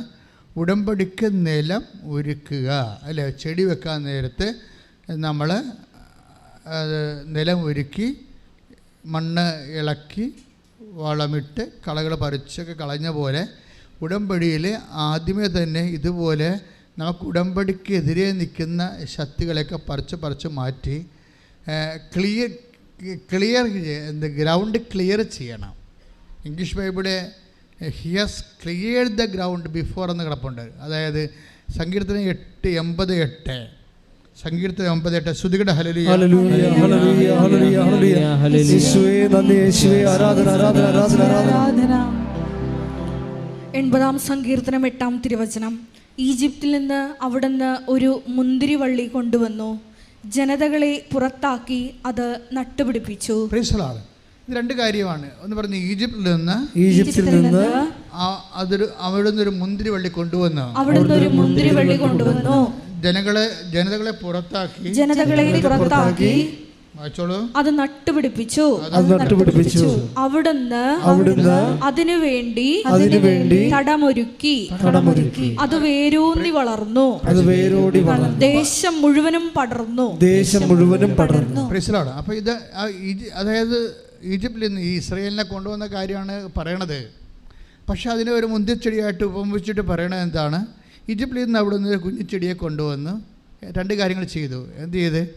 അത് അവിടുന്ന് സങ്കീർത്തനം 80:8 വായിച്ചോളൂ. ജനതകളെ പുറത്താക്കി, അതായത് ഉടമ്പടിക്കെതിരെ നിൽക്കുന്ന ശക്തികളെ പുറത്താക്കി. അത് നിസ്സാര കാര്യമല്ല. അതിന് നിങ്ങളെ പല ആൾക്കാരും ഉടമ്പടിക്കെതിരെ നിൽക്കുന്ന ശക്തികളെ മനസ്സിൽ നിന്ന് പുറത്താക്കാതെയാണ് ഇത് ചെയ്തുകൊണ്ടിരിക്കുന്നത്. അത് വളരെ സീരിയസ് വിഷയമാണ്. അത് കർത്താവ് പറഞ്ഞ പോലെ ഭാര്യയാകും, മക്കളാകും. ഇപ്പം സാറാ തന്നെ ചിരിച്ചില്ലേ? ചിരിച്ചതിൻ്റെ പേരിൽ എന്നാ പറ്റിയത്? ആ ഉടമ്പടി ലാഗ് ചെയ്തു, 25 കൊല്ലം ലാഗ് ചെയ്തു. പെരുമ്പോൾ അത് വിശ്വസിച്ചില്ലല്ല. ചിരിച്ചതിന് കാരണം അവർ പറയുന്നുണ്ട്, ഞാൻ പ്രായമാണ്, ഹസ്ബൻഡും പ്രായമാണെന്ന് പറയുന്നുണ്ട്. ബുദ്ധിപരമാണ്, മെരിറ്റില്ലെന്നാണ് പറയണത്, അല്ലേ? നമ്മുടെ ഉടമ്പടി ഭാഷ പറഞ്ഞ സാറാ ചിരിക്കാൻ കാര്യം എന്താ? മെരിറ്റില്ലെന്നാണ് അതവർ പറയുന്നുണ്ട്. Take the word of God. ശ്രുതികട ഹല്ലേലൂയ. 18:12 ഉൽപ്പത്തി 18:12.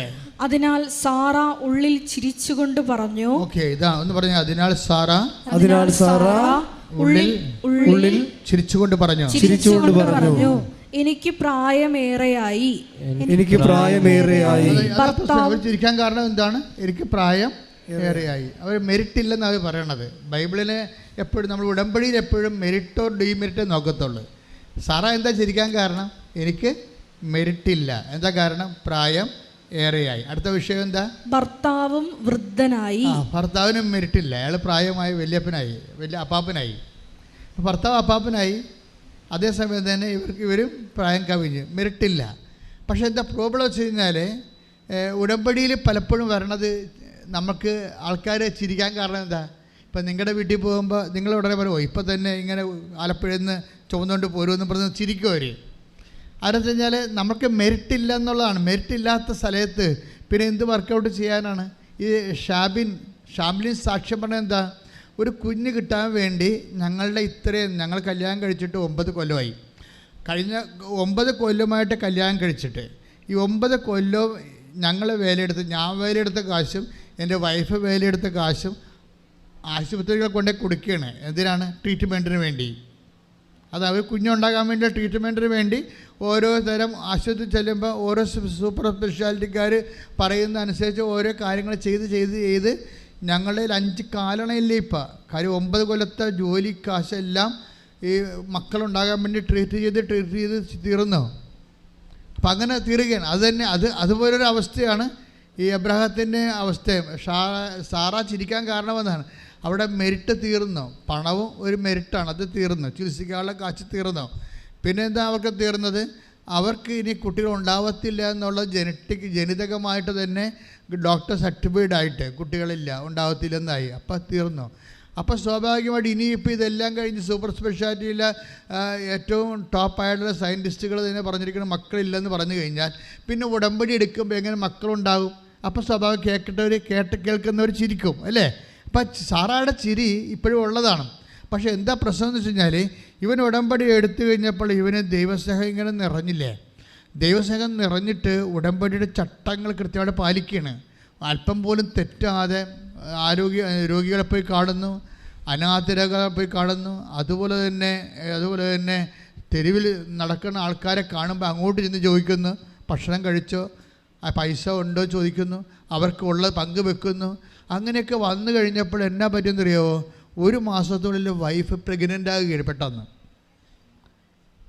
അതാണ് അതായത് 9 കൊല്ലം ട്രീറ്റ് ചെയ്തിട്ട് നടക്കാഞ്ഞ കാര്യം ഉടമ്പടിയുടെ 1 മാസം കൊണ്ട് വൈഫ് പ്രഗ്നൻ്റ് ആവും. അപ്പോൾ ആ കുഞ്ഞിനെ കൊണ്ടുവന്നാണ് അവർ സാക്ഷ്യം പറയണത്. നമ്മുടെ മുമ്പിലുള്ള സാക്ഷ്യം അതാണ്. ഞാൻ എന്താ ഇത് പറയാൻ കാരണം എന്ന് വെച്ച് കഴിഞ്ഞാൽ നിങ്ങൾ ഉടമ്പടിയുടെ ഒരു നിലവാരം ഇതാണ്. പക്ഷെ നിങ്ങൾ പലപ്പോഴും ഉടമ്പടി പക്ക ഉഴപ്പിയാണ് ചെയ്യണത്. അതാണ് എൻ്റെ ഏറ്റവും വലിയ പ്രശ്നം. ചട്ടം പാലിക്കുന്നില്ല. ഉടമ്പടി എടുത്തു, അത്രയേ ഉള്ളൂ. പിന്നെ ഒരു പ്രത്യക്ഷനൊക്കെ പ്രാർത്ഥനയൊക്കെ ചെല്ലും, വേറെ ഒന്നും ചെയ്യത്തില്ല. വേറെ ഒന്നും ചെയ്യാത്ത വല്ല പ്രശ്നം. ഈ ഷാംല്യം പറയുന്ന വിഷയം, എനിക്ക് ഓരോ ദിവസവും ദൈവസ്നേഹം എൻ്റെ നിറഞ്ഞുകൊണ്ടേയിരുന്നു. ദൈവസ്നേഹത്തോടു കൂടിയാണ് ഞാനതൊക്കെ ചെയ്യണത്. ദൈവസ്നേഹത്തോടെയാണ് ഞാനതൊക്കെ ചെയ്യണത്. അപ്പോൾ ഇപ്പം ഞാൻ നിങ്ങളോട് പറയണ കാരണം നിങ്ങളിതൊക്കെ ചെയ്യുമായിരിക്കും. ചെയ്തിട്ട് കാര്യമൊന്നുമില്ല. ചെയ്യേണ്ടത് എപ്പോഴും ദൈവസ്നേഹത്തോടെ ചെയ്യണം. ദൈവസ്നേഹം ഒരു ഉമിനീര് പോലെയാണ്. നമ്മൾ ഭക്ഷണം കഴിക്കുന്നു, ഉമിനീരില്ലെങ്കിലുള്ള അവസ്ഥ എന്തായിരിക്കും? അതുപോലെ തന്നെ നമ്മൾ ഒരു പ്രേക്ഷിത പ്രവർത്തനങ്ങൾ ദൈവത്തിന് വേണ്ടി ചെയ്യുമ്പോൾ നിങ്ങൾ ഇൻസ്പെക്ട് ചെയ്ത് നോക്കണം. ഇത് am I do it with firm love? ഒരു നല്ല ദൈവസ്നേഹത്തോടെയാണോ ഞാനിത് ചെയ്യണത്? ഒന്ന് പ്രാർത്ഥിച്ചേ. കർത്താവ് ദൈവമേ, ദൈവസ്നേഹത്താൽ എന്നെ അഭിഷേകം ചെയ്യണമേ. ഈ ദൈവസ്നേഹം നിറയണമെന്നെങ്കിൽ അധർമ്മത്തിൽ നിന്ന് നമ്മളിങ്ങനെ മാറേണ്ടി വരും. അധർമ്മ ജീവിതമില്ലേ? അധർമ്മം എന്ന് വെച്ചാൽ നീതികേട് കാണിക്കുന്ന ജീവിതമില്ലേ? നീതികേടെന്ന് വെച്ചാൽ നിയമം പാലിക്കാതിരിക്കുന്നതാണ് അനീതി എന്ന് പറയണത്. അവകാശങ്ങൾ നിഷേധിക്കുക. അവകാശങ്ങൾ നിഷേധിക്കുന്നതിന് പലപ്പോഴും അനീതിയായിട്ട് വരും. അപ്പോൾ അവകാശ നിഷേധനം കൂടുമ്പോൾ അധർമ്മമായിട്ട് വരും. അധർമ്മം വർദ്ധിച്ചാൽ ദൈവസ്നേഹം തണുത്തു പോകും. Take the word of God. അധർമ്മം വർദ്ധിക്കുക. ശ്രദ്ധിക്കട്ടെ. ഹല്ലേലൂയ. 24:12 മത്തായി ഏറ്റു പറഞ്ഞ മത്തായി 24:12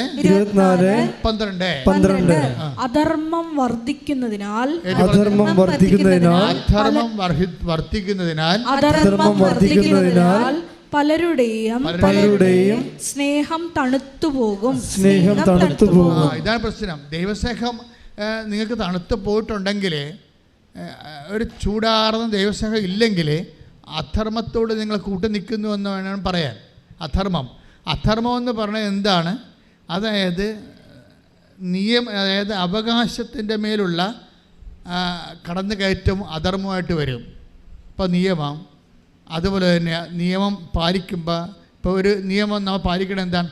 അർഹതപ്പെട്ടത് കൊടുക്കാനും വാങ്ങിക്കാനും ഉള്ള നിയമങ്ങളുണ്ട്. ആ നിയമങ്ങൾ ദൈവം അംഗീകരിച്ച ഡിവൈൻ ലോ തന്നെയാണത്. അപ്പോൾ അത് കൊടുക്കേണ്ടത് കൊടുക്കാതിരിക്കുക. ഇപ്പം ഞാൻ ഉദാഹരണത്തിന്, ഇപ്പം നിങ്ങൾക്ക് 2 മക്കളുണ്ടെന്ന് വിചാരിച്ചോ. അപ്പോൾ 2 മക്കളുണ്ട്, 2 പെൺമക്കളും 2 ആൺമക്കളുണ്ടെന്ന് വിചാരിച്ചോ. ഇപ്പോൾ 2 പെൺമക്കളും 2 ആൺമക്കളുണ്ട്. പെൺമക്കളെയൊക്കെ കെട്ടിച്ചു വിട്ടു, അവരെ പഠിപ്പിച്ചു, നല്ലവണ്ണം പഠിപ്പിച്ചു, കെട്ടിച്ചു വിട്ടു. ഇപ്പം അനിയൻ ചെറുക്കനും അതിൻ്റെ അകത്തുണ്ടായിരുന്നു. അവനും ഇപ്പം പഠിച്ച് ജോലിയൊക്കെയായി. ഇപ്പം പഠിപ്പും ജോലിയും ഇല്ലാതെ ഈ കെട്ടിച്ചു വിട്ടത് ആരാണ്? അപ്പം മരിച്ചതിന് ശേഷം മൂത്ത മകനാണ് കെട്ടിച്ചു വിട്ടിരിക്കണത്. മൂത്ത മകൻ വീട്ടിൽ നിന്നുകൊണ്ട് അധ്വാനിച്ച് രാത്രിയും പകലും പീഡിയക്കടയോ കച്ചവടമോ പശുവിനെ വളർത്തിയോ കിടാവിനെ വളർത്തിയോ കന്ന് പൂട്ടിയോ ഒക്കെ അവൻ ഇങ്ങനെ രാത്രിയും പകലും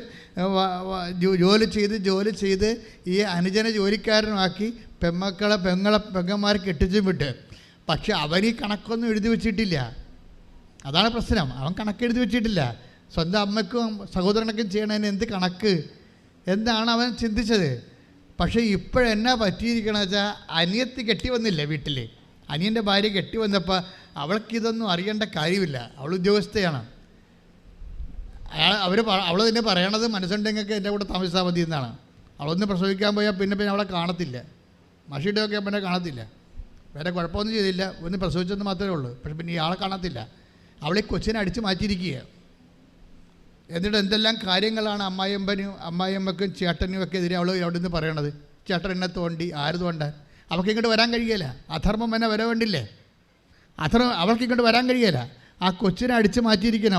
അവൾ പ്രസവിച്ച നാട്ടുകാരുടെ മുമ്പിൽ അവളുടെ തള്ളയും അതുപോലെ ഒരു പ്രാന്തിയാണ്. അവളെ ഉദ്ദേശിക്കണത് ഇത്രയേ ഉള്ളൂ, മകളെ കെട്ടിച്ചാന്ന് ചോദിക്കുമ്പോൾ കെട്ടിച്ചു. കൊച്ചുണ്ടായി തീർന്നു. എതിരെ കൊച്ചെന്തേ കെട്ടിയാണെന്ത്? എല്ലാം ഈ തള്ളയുടെ കൂടെ നിൽപ്പുണ്ട്. തല വിട്ട് കൊടുക്കത്തില്ല. തല കൊച്ചു നോക്കും. ഇവൾക്കും അത് തന്നെ സുഖമല്ലേ? പ്രധാന വീട്ടിൽ പോയാൽ ജോലി ചെയ്യേണ്ടിയൊക്കെ വരത്തില്ലേ? അവിടെ കാര്യങ്ങളൊക്കെ ചെയ്യേണ്ടി വരികയല്ലേ? ഇവിടെയാണെങ്കിൽ അമ്മയുടെ കൂടെ നിന്ന് അവർ പ്രശ്നമില്ല. അവർക്ക് ശമ്പളമുണ്ട്, കുഞ്ഞെ വളർത്താനുണ്ട്. ഇപ്പം എന്നാ സംഭവിച്ചിരിക്കണത്? ഇപ്പം കേസും കൊടുത്തിരിക്കുകയാണ് ഭർത്താവിനെതിരെ. പോയി താമസിക്കണേ ഇല്ല, ഒരുമിച്ച് താമസിക്കണേ ഇല്ല. അവനെതിരെ അവകാശത്തിൽ കൊച്ചിന് വേണ്ടി അവക്കും ചിലവിന് വേണ്ടി. ഇത് അധർമ്മമാണ്. നിങ്ങൾ ഓർക്കരുത്. ഇത് ചിലപ്പോൾ ഈ വിജാതിയരുടെ കോടതിയിൽ ഇതൊക്കെ ചിലപ്പോൾ ജയിച്ചെന്ന് വരും. പക്ഷേ നിങ്ങൾ തോക്കണ ഒരു അടിപൊളി സ്ഥലം വരുന്നുണ്ട്. കാത്തിരുന്നാൽ മതി. കൃത്യമായിട്ട് പണി പാർസൽ വരും. അവറാച്ച സൂക്ഷിക്കണം. അതായത് ഇത് അധർമ്മമല്ലേ? ഇത് നിങ്ങൾക്കറിയാം. നിങ്ങൾ തരികിട കാണിച്ച് നിൽക്കണമെന്നറിയാം. നിങ്ങൾക്ക് പിന്നെ അവരിങ്ങോട്ട് വന്ന് ഡിസ്റ്റർബ് ചെയ്യാതിരിക്കാൻ വേണ്ടിയാണ് അവനെതിരെ കേസ് കൊടുത്തിരിക്കുന്നത്. അപ്പോൾ അവന് എന്നാ സംഭവിച്ചു? അവൻ്റെ ജീവിതം പോയി, അവൻ്റെ ശമ്പളം പോയി, അവൻ്റെ സമാധാനം പോയി, അവൻ്റെ കുടുംബം പോയി. നിന്നെ ഈ ഒരു പണ്ടാരത്തിനെ കെട്ടിയിട്ടിരിക്കണ കാരണം ഇതിന് വേറെ പെണ്ണവന് കിട്ടുമോ? അതുമില്ല. ജീവിതം ഈ പാവത്തിനെ ചതിക്കുന്ന അമ്മയും മക്കളുടെ എണ്ണം കേരളത്തിൽ കൂടുതലാണ്. നിഷ്കളങ്കരമായ ചെറുപ്പക്കാരെ ചതിക്കുന്ന വളരെ ബഫലോ ടൈപ്പായിട്ടുള്ള അമ്മമാരുടെയും പെമ്മക്കളുടെ എണ്ണം കേരളത്തിൽ കൂടുതലാണ്. ഇത് അധർമ്മമാണ്. നിങ്ങൾ ഓർക്ക് ജയിച്ചെന്ന് വിചാരിക്കും. നിങ്ങൾ ജയിക്കത്തില്ല. ഒന്നുറങ്ങിയത് കൊണ്ട് നേരം വിളിക്കത്തില്ല. ഇനിയും ഉറക്കം വരണതല്ലേ ഉള്ളൂ. അധർമ്മം വർദ്ധിച്ചാൽ നിങ്ങളിൽ എന്ത് പറ്റും? ബൈബിൾ എന്താ പറയണത്? Take the word of God. അധർമ്മം വർദ്ധിക്കുന്നതിനാൽ പലരുടെയും സ്നേഹം തണുത്തു പോകും. അതാണ് പ്രശ്നം. ഒന്ന് പറഞ്ഞേ. അധർമ്മം വർദ്ധിക്കുന്നതിനാൽ പലരുടെയും സ്നേഹം തണുത്തു പോകും. അതാ വിഷയം. ഇപ്പം അമ്മ ഈ വയസ്സാം കാലത്ത് മകളെ പിടിച്ച് നിർത്തിയിരിക്കുകയാണ്. അവരെ താങ്ങാനും അവിടെ കാര്യം ചെയ്യാൻ വേണ്ടി ഒരു കുടുംബം നശിപ്പിച്ചുകൊണ്ട്. ഞാനൊരു കാര്യം പറയും. ഞാൻ ഇന്ന് കേരളത്തിൽ എൻ്റെ ഒരു കണക്ക്, എൻ്റെ ധാരണയാണ്, ഞാൻ 87-6 തുടങ്ങിയാണ് കൗൺസിലിങ്. ദാറ്റ് മീൻസ് ഓൾമോസ്റ്റ് ഒരു 21 lakhs ആൾക്കാരെ കൗൺസിൽ ചെയ്തിട്ടുണ്ട്. ഞാൻ ഇടയ്ക്ക് പറയാറുണ്ട്, കുടുംബം തകർന്നതിൻ്റെ നല്ല ഒരു 60% കാര്യം പെണ്ണിൻ്റെ അമ്മമാരാണ്. ഞാനും പറയണത് വെറുതെ പറയണതല്ല. ഞാൻ എൻ്റെ കൈ കൂടിയാണല്ലോ ഈ സാധനം ഈ 37 കൊല്ലം പോകുമ്പോൾ നമുക്ക് അറിയാൻ പറ്റും. അപ്പോൾ എനിക്ക് സങ്കടം വരാറുണ്ട്. ഭയങ്കര കത്തോലിക്കരാണ്, ക്രിസ്ത്യാനിയാണെന്നൊക്കെ പറഞ്ഞിട്ട് കഥയൊന്നുമില്ല. ഇവൾ തനി കൈയും കാലും വെച്ച് സാരി ഉടുത്ത വലിച്ചാഴിയാണ് ഈ സാധനം. ഇവൾ നശിപ്പിച്ചിരിക്കുന്ന കുടുംബങ്ങളെ കണ്ണുനീരിന് അത് കുടത്തിൽ കോരിയാലും തീരത്തില്ല. നിങ്ങൾ അങ്ങനെ എന്തെങ്കിലും മനഃപൂർവ്വം ആരെങ്കിലും ചതിച്ചിട്ടുണ്ടെങ്കിൽ ഉടമ്പടി എടുക്കുമ്പോൾ നിങ്ങൾ അനുതാപപ്പെടണം. കാര്യം എന്താ വെച്ചാൽ ദൈവം അത് ഉടമ്പടിയിലല്ലെന്ന് പറയുന്ന കാര്യം ചതി. അതുപോലെ തന്നെ നിങ്ങളുടെ സ്വാർത്ഥതയ്ക്ക് വേണ്ടി ദൈവത്തിന് വശം പെടുത്താൻ നോക്കിക്കഴിഞ്ഞാൽ, ഇന്നലെ ഒരുത്തിയെ ഞാൻ ഇവിടുന്ന് ഓടിച്ചിട്ട് കളഞ്ഞു. എന്താ കാര്യം വെച്ച് കഴിഞ്ഞാൽ, എന്താ പ്രശ്നം വെച്ചാൽ നിലയം പിടിച്ച് നിൽക്കുകയാണ് അമ്മയും മകളും കൂടി നിലയം പിടിച്ച് നിൽക്കണം. കർണാടകക്കാരത്തിയാണ്, രണ്ടും ക്രിസ്ത്യാനിയാണ്. അപ്പോൾ ഇവർക്ക് ചീട്ട് കിട്ടിയില്ല. ഇപ്പോൾ ഇവിടെ നിന്ന ഇതിൻ്റെ സ്റ്റാൻഡ് ബൈ ആയിട്ട് നിൽക്കുന്ന സഹോദരൻ എൻ്റെ മുമ്പിൽ കരഞ്ഞപ്പോൾ അയാളെ വിശ്വസിച്ച് എന്നെ ഇൻട്രൊഡ്യൂസ് ചെയ്ത്, അച്ഛാ ഇവർ കർണാടകത്തിൽ നിന്ന് വന്നതാണ്, രാവിലെ വന്നതാണ്, ഇവളുടെ ഭർത്താവ് ഇവളെ ഉപേക്ഷിച്ച് ഭയങ്കര കേസൊക്കെയാണെന്നൊക്കെ പറഞ്ഞു. അപ്പം ഞാനിപ്പോൾ ഏതായാലും ചെറുപ്പക്കാരത്തിയല്ലേ, വേദനിക്കണമെല്ലാം വിചാരിച്ചതിന് വിളിച്ച് ഞാൻ ഇവളുടെ ഭർത്താവിൻ്റെ ഫോട്ടോ എനിക്ക് തന്നു, കല്യാണ ഫോട്ടോ. ഞാൻ അതും കൊണ്ട്, അപ്പം ഞാനാണ് തളർന്ന് നിൽക്കുന്നത്. രാവിലെ നിൽക്കുന്ന ഉച്ച കഴിഞ്ഞ് വന്ന് നിന്നിട്ട് ആ നിൽക്കുകയല്ലേ ഇവിടെ, അപ്പോൾ കാലൊക്കെ നീരിറക്കി ഒരു പരുവമാണ്. അപ്പോൾ എന്നാലും ഞാൻ ഈ ഇവരുടെ കല്യാണ ഫോട്ടോയും കൊണ്ട് ഞാൻ അമ്മയടുത്ത് വന്നപ്പോൾ ഈ സൗത്ത് പോളും നോർത്ത് പോളും 2 പോള്, അതായത് ഈ കാന്തം ഒരേ പോളുള്ള കാന്തം വികർഷിക്കണ പോലെ എന്നെ അടിച്ചു മാറുന്ന പോലെ സാധനം തള്ളി മാറ്റി. അപ്പോൾ എനിക്ക് ഡൗട്ട് തോന്നി, കാര്യം അവിടെ കാണിക്കാൻ പറ്റണില്ല. ഞാൻ തിരിച്ചു വന്ന മകളോട് ചോദിച്ചു, എടി നിൻ്റെ കയ്യിലാണ് മിസ്റ്റേക്ക് ആണല്ലോ അമ്മ പറയണമെന്ന് ചോദിച്ചു. നിൻ്റെ കയ്യിലാണല്ലോ മിസ്റ്റേക്ക് എന്നാണല്ലോ അമ്മ പറയണത്. അപ്പോൾ ഉടനെ ഇവർ രണ്ടും പമ്മി. എന്താ പമ്മിയൻ്റെ കാരണം എന്താ? അപ്പോൾ ഞാൻ ഉടനെ കൊച്ചിൻ്റെ അമ്മയോട് ചോദിച്ചു, ഇവളുടെ കയ്യിലാണ് മിസ്റ്റേക്ക് ആണെന്നല്ല അമ്മ പറയണത്. അപ്പോൾ ഞാൻ ലാസ്റ്റ് നിൽക്കണ കാരണം ഞാൻ ചൂടായി നിൽക്കായിരുന്നു. അപ്പോൾ ഞാൻ പറഞ്ഞു, എന്താ കാര്യം, കറക്റ്റ് കാര്യം പറയണമെന്ന് പറഞ്ഞു. അപ്പോൾ പറഞ്ഞു, അച്ഛാ ഇവളുടെ കയ്യിലാണ് മിസ്റ്റേക്ക്. എന്താ കാര്യം? ഇവൾ കല്യാണം കഴിച്ചിട്ട് വേറെ ഒരുത്തൻ ലൈൻ അടിച്ച് അതിൻ്റെ ഇടക്ക്. എന്നിട്ട് ഇവനെതിരെ ഇവൻ ലൈൻ അടിച്ച് വെച്ച് ഇവനെതിരെ കേസ് കൊടുത്തിരിക്കുകയാണ്. അവന് പെണ്ണുമ്പോഴേ നഷ്ടപ്പെട്ട് ഇപ്പോൾ കേസിലുമായി അവൻ. എന്നിട്ട് ആ കേസ് ജയിക്കാൻ വേണ്ടി ഉടമ്പടി എടുത്തിരിക്കുകയാണ്. അടിപൊളി. എങ്ങനെയുണ്ട് പരിപാടി? ഞാൻ പറഞ്ഞു, വല്ല റോഡേ കൂടി പോകണ്ട, വണ്ടി ഇടിക്കാൻ സാധ്യതയുണ്ടെന്ന് പറഞ്ഞു. ഞാൻ വല്ല ഇടവഴി ഉണ്ടെങ്കിൽ കർണാടകയിൽ പോയിക്കൊള്ളാൻ പറഞ്ഞു. എന്ത് ചെയ്യാൻ? ഇതാണ് അവസ്ഥ. ദൈവോട് അത് ഉടമ്പടി ആകത്തില്ല. നിങ്ങൾ തിന്മയിലും അധർമ്മത്തിലും ഇരുന്നുകൊണ്ട് ഉടമ്പടി ചെയ്ത ഉടമ്പടി ആകത്തില്ല.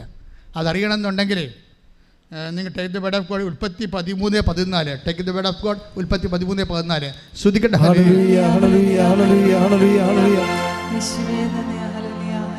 ഉൽപ്പത്തി 13:14. അബ്രാം ലോത്തിൽ നിന്ന് വേർപെട്ടതിന് ശേഷം കർത്താവ് അബ്രാമിനോട് പറഞ്ഞു. പണിപാളി കണ്ട, അബ്രാഹാം പറഞ്ഞേ, അബ്രാഹാം ലോത്തിൽ നിന്ന് വേർപെട്ടതിന് ശേഷം സ്വന്തം പെമ്മക്കളുടെ കൂടെ കിടന്ന് ഉറങ്ങണ കക്ഷിയാണ് ലോത്തെ. ഈ പണ്ടാരത്തിനും കൊണ്ട് നടന്ന വല്ല കാലത്ത് ഉടമ്പടി ചെയ്യാൻ പറ്റുമോ? ചെയ്യാൻ പറ്റത്തില്ല. ക്ലിയർ അല്ലേ? അതാണ് പറയണത്. ഒന്ന് വായിച്ച്. അബ്രാം ഉൽപ്പത്തി 13:14. അബ്രാം ലോത്തിൽ നിന്ന് വേർപെട്ടതിന് ശേഷം പറഞ്ഞേ, അബ്രാഹാം ലോത്തിൽ നിന്ന് വേർപെട്ടതിന് ശേഷം കർത്താവ് അബ്രാമിനോട് പറഞ്ഞു. കർത്താവ് അബ്രാഹാമിനോട് പറഞ്ഞു, നീ തലയുയർത്തി കിഴക്കോട്ടും പടിഞ്ഞാറോട്ടും തെക്കോട്ടും വടക്കോട്ടും നോക്കുക. നീ കാണുന്ന പ്രദേശമെല്ലാം നിനക്കും നിന്റെ സന്താന പരമ്പരകൾക്കും എന്നേക്കുമായി ഞാൻ തരും. വാഗ്ദാനമാണ്. ഉടമ്പടിയായി. ആ മനുഷ്യനെ വിട്ടു മാറിക്കഴിഞ്ഞപ്പോൾ ഉടമ്പടി ഓട്ടോമാറ്റിക്കായിട്ട് ഉടമ്പടിയായി. അപ്പോൾ ദൈവം മാറി നിൽക്കുകയായിരുന്നു. ശരിക്കും പറഞ്ഞാൽ ആ അസത്തായ മനുഷ്യൻ അബ്രാഹത്തിൻ്റെ ജീവിതത്തിൽ നിന്ന് വിട്ടുമാറിക്കഴിഞ്ഞപ്പോൾ ഓട്ടോമാറ്റിക്കായിട്ട് ഉടമ്പടിയായി. നിങ്ങൾ എടുത്തിരിക്കുന്ന ഉടമ്പടി ആകണമെങ്കിൽ ആദ്യം തന്നെ അധർമ്മം ഉണ്ടോ എന്ന് നോക്കണം. അധർമ്മം നിങ്ങളുടെ കയ്യിൽ നിന്ന് ദൈവത്തിന് നിരക്കാത്ത എന്തെങ്കിലും കാര്യങ്ങളുണ്ടോ? ഉടമ്പടി ആദ്യം വന്നത് അങ്ങനെയാണ്. വിജയകുമാറിൻ്റെ കയ്യിൽ പാപങ്ങൾ ലിസ്റ്റാണ് ഇടുന്നത്. എൻ്റെ കയ്യിൽ അനുഗ്രഹത്തിൻ്റെ ലിസ്റ്റുകൾ. 4 മണിക്കൂറത്തെ പ്രാർത്ഥന കഴിഞ്ഞപ്പോഴാണ് ഞങ്ങളുടെ 2 പേരുടെ ലിസ്റ്റ് ഒരുമിച്ച് വെച്ചപ്പോഴാണ് അമ്മ മാതാവിൻ്റെ മധ്യസ്ഥയിൽ ഈശോ പറഞ്ഞത്, അനുദപിച്ചാൽ നീ അനുഗ്രഹം പ്രാപിക്കുമെന്ന്. കൈയടിച്ച് ഇത് ജയേഷ് ബ്രദർ എഴുതിയ ഗാനമാണ്. അങ്ങേര് തന്നെ ട്യൂൺ ചെയ്തതാണ്. സൂപ്പറായിട്ടുണ്ട്. എന്താ അത്? നമ്മുടെ ഉടമ്പടിയുടെ ഒരു ആത്മാവാണ്. കഴിഞ്ഞ ദിവസം ഇവിടെ സെബിൻ എന്നും പറഞ്ഞൊരു മനുഷ്യൻ പൂഞ്ഞാറിൽ നിന്ന് സാക്ഷ്യം പറഞ്ഞു. എനിക്ക് എൻ്റെ ഹൃദയത്തെ സ്പർശിച്ച സാക്ഷ്യമാണ്. സെബിൻ ഒരു ചെറുകിട വ്യവസായിയാണ്. അദ്ദേഹം കിഡ്സിൻ്റെ ഉടുപ്പുകൾ ചെയ്യുന്ന ആളാണ്. കിഡ്സിൻ്റെ ഉടുപ്പുകൾ, കൊച്ചു പിള്ളേരുടെ ഉടുപ്പുകൾ നെയ്ത് അതുപോലെ തന്നെ അത് ഹോൾസെയിലായിട്ട് കൊടുക്കുന്ന ആളാണ്. അപ്പോൾ അദ്ദേഹത്തിൻ്റെ ബിസിനസ്സിനൊരു തകർച്ച വന്നു. ബിസിനസ് തകർച്ച വന്നപ്പോൾ അദ്ദേഹം ഉടമ്പടി ചെയ്തതെന്ന് വെച്ചാൽ ഒരു 1.5 ചെയ്താണ് ചെയ്തിരിക്കുന്നത്. കാര്യം ഒറ്റ ആഴ്ച കൊണ്ട് അവിടെ ഫേമിങ്ങനെ ഡെവലപ്പ് ചെയ്ത് കളഞ്ഞു. വല്ലാത്ത രീതിയിൽ വ്യവസായം വിപുലമായി. കേരളത്തിലൊക്കെ വ്യവസായം വിപുലമാകാൻ എന്ത് പാടാ. കേരളത്തിൽ നിന്ന് ആൾക്കാർ വ്യവസായം കൊണ്ട് പോണ കാലമല്ലേ ഇത്. നമ്മുടെ ചെറുപ്പക്കാരെല്ലാം ജോലി ചെയ്യേണ്ട ബുദ്ധിയും ബോധമുള്ളവരെ ചെറുപ്പക്കാരെല്ലാം പഠിപ്പിട്ടുള്ളവരെല്ലാം രാജ്യം വിട്ടു പോകുന്നു. വ്യവസായികൾ നാട് വിട്ടു പോകണം. പാടശേഖരങ്ങളെല്ലാം ഉണങ്ങി വരണ്ട് കിടക്കണം. ഈ കേരളത്തിന് വേണ്ടിയാണ് ഏറ്റവും വലിയ പ്രാർത്ഥന. മണിപ്പൂരിന് വേണ്ടി പ്രാർത്ഥിക്കണമെന്ന് പറയുമ്പോൾ തന്നെ എൻ്റെ മനസ്സിൽ പറയും, മണിപ്പൂരിനേക്കാൾ ദുരന്തം വരാൻ പോണ കേരളത്തിലാണ്. കേരളത്തിൽ നിന്നൊരു സമൂഹം തന്നെ പോയിക്കൊണ്ടിരിക്കുകയല്ലേ. ഏറ്റവും വരാൻ പോകുന്ന ഏറ്റവും വലിയ വിപത്തുകൾ. എന്നിട്ട് തമ്മിൽ ജാതിപ്പോരും പാർട്ടിപ്പോരും, അതിൻ്റെ പേരിലുണ്ടാകുന്ന രക്തസാക്ഷികളുടെ മണ്ഡപങ്ങളുടെ എണ്ണം കൂടുകയും അതൊരു കൃഷി പോലെ, ഒരു വ്യവസായം പോലെ കേരളത്തിൽ ചുവന്ന് ഇങ്ങനെ വികസിച്ച് നിൽക്കണ കാണാം. പലതരത്തിലുള്ള കളറിൽ. എന്താ പ്രശ്നം വെച്ച് കഴിഞ്ഞാൽ, നമ്മളൊരു ഗുരുതരമായ ഒരു സാംസ്കാരിക ഇരുട്ടിലേക്ക് പോയിക്കൊണ്ടിരിക്കുകയാണ്. കാര്യം ആർക്കും ആരെയും രക്ഷിക്കാൻ പറ്റാത്ത രീതിയിൽ വല്ലാത്ത ഒരു അപാചയം, സാമൂഹ്യ അപാചയം, അതിൻ്റെ ദുർഗന്ധത്തിൻ്റെ മണം വ്യക്തമാണ്. കയ്യിൽ നിന്ന് വിട്ടുപോയ അവസ്ഥയാണ്. അതുകൊണ്ട് തന്നെ കേരളത്തെയും മണിപ്പൂരിനെയൊക്കെ സമർപ്പിച്ചുകൊണ്ട് ഒരു നിമിഷം അതിശക്തമായി സ്തുതിക്കട്ടെ. ഹല്ലേലൂയ, ഹല്ലേലൂയ, ഹല്ലേലൂയ, ഹല്ലേലൂയ, ഹല്ലേലൂയ. യേശുവേ നന്ദി, യേശുവേ ആരാധന, ആരാധന, ആരാധന. ഹല്ലേലൂയ, ഹല്ലേലൂയ, ഹല്ലേലൂയ, ആ ഒരു പശ്ചാത്തലത്തിലാണ് ഈ മനുഷ്യൻ്റെ, അതായത് സെബിൻ്റെ ബിസിനസ് ഡെവലപ്പ് ചെയ്ത് വരുന്നത്. സെബിൻ ബിസിനസ് ഡെവലപ്പ് ചെയ്ത് മാതാവിന് നന്ദി പറയാൻ വേണ്ടി ഇവിടെ വരുമ്പോൾ പറയണൊരു കാര്യമുണ്ട്. എങ്ങനെയാണ് ഈ ബിസിനസ് അയാളെ വിജയിപ്പിച്ചത്, എങ്ങനെയാണ് ഈ കിഡ്സ് വെയറിൻ്റെ ചെറുകിട വ്യാപാരവും അയാൾക്ക് എങ്ങനെയാണ് അത് വിജയിപ്പിച്ചത്, എങ്ങനെയാണ് അത് ഉടമ്പടി ആട്രിബ്യൂട്ട് ചെയ്തത്. ആ ഉടമ്പടി അതായത് തകർന്ന് കിടക്കുകയായിരുന്നു. പെട്ടെന്നാണ് ഇത് മാതാവ് പച്ചപിടിപ്പിച്ച് കൊടുത്തത്. അപ്പോൾ എന്താ ചെയ്തതെന്ന് പുള്ളി പറയുന്നുണ്ട്. ഞാൻ ഉടമ്പടി പറയാത്ത പല കാര്യങ്ങളും ചെയ്താൽ രക്ഷപ്പെട്ടെന്ന് പുള്ളി പറയണം. ഉടമ്പടി പറയാത്ത കാര്യം എന്താ? നമ്മൾ വസ്ത്രമില്ലാത്തവർക്ക് വസ്ത്രം കൊടുത്താൽ മതിയെന്ന് നമ്മൾ ഉടമ്പടി പറയുന്നില്ലേ, കൊടുക്കണമെന്ന് പറഞ്ഞില്ലേ. അപ്പോൾ സെബിൻ ചെയ്യണം അതല്ല. സെബിൻ പറയണത്, നിങ്ങൾ ശരിക്കും പോകേണ്ടത് ഇതുപോലെയുള്ള ഈ പാലിയേറ്റീവ് കെയറിൽ പോകണം. പാലിയേറ്റീവ് കെയർ, ഞാൻ പല പാലിയേറ്റീവ് കെയറിൽ പോകുന്നുണ്ട് ഉടമ്പടിക്ക് ശേഷം. പാലിയേറ്റീവ് കെയർ എന്ന് പറഞ്ഞാൽ എന്താണ്? ക്യാൻസറൊക്കെ വന്ന് രോഗിയായിട്ട് കുടുംബത്തിൽ നിന്ന് മാറ്റി വേറെ വേദന അറിയാത്ത രീതി കറുപ്പിൻ്റെ ഇഞ്ചക്ഷനൊക്കെ കൊടുത്ത് വേദന അറിയിക്കാതെ ജീവിക്കുന്ന സ്ഥലത്താണ് പാലിയേറ്റീവ് കെയർ. അപ്പം ഞാൻ അവിടെയാണ് പോണത്. ഞാൻ ആ 10-12 പാലിയേറ്റീവ് കെയറിൽ പോകുന്നുണ്ട്. അപ്പോൾ അവർ നമ്മളോട് ചോദിക്കുന്ന ഒരു സംഭവമുണ്ട്. എന്താണെന്നറിയാം? ഡയപ്പർ. ഗവൺമെൻറ് അവർക്ക് കൊടുക്കുന്നു ഡയപ്പർ, പക്ഷേ തികയത്തില്ല. ഡയപ്പറിൻ്റെ ഉപയോഗം അറിയാമല്ലോ, തികയത്തില്ല. അപ്പോൾ അവർ എന്നോട് ചോദിക്കും, സാറേ ഡയപ്പർ കൊണ്ടുവന്നിട്ടുണ്ടെന്ന് ചോദിക്കും. അപ്പം ഞാനിതും ചുവന്നുകൊണ്ടാണ് പോണത്. അതാണ് കാരുണ്യപ്രവൃത്തി ചെയ്യണേ. അല്ലാതെ നമ്മുടെ ഇങ്ങനെ 5 ബ്ലൗസ് എടുത്ത് വെച്ചും ഇത് എൻ്റെ അടുത്ത് പാറ്റ കുറഞ്ഞതുണ്ടാ എന്ന് നോക്കിയിട്ട് നല്ല മാറ്റി വെച്ചിട്ട് മോശം കൊണ്ടേ കൊടുക്കുകയല്ല.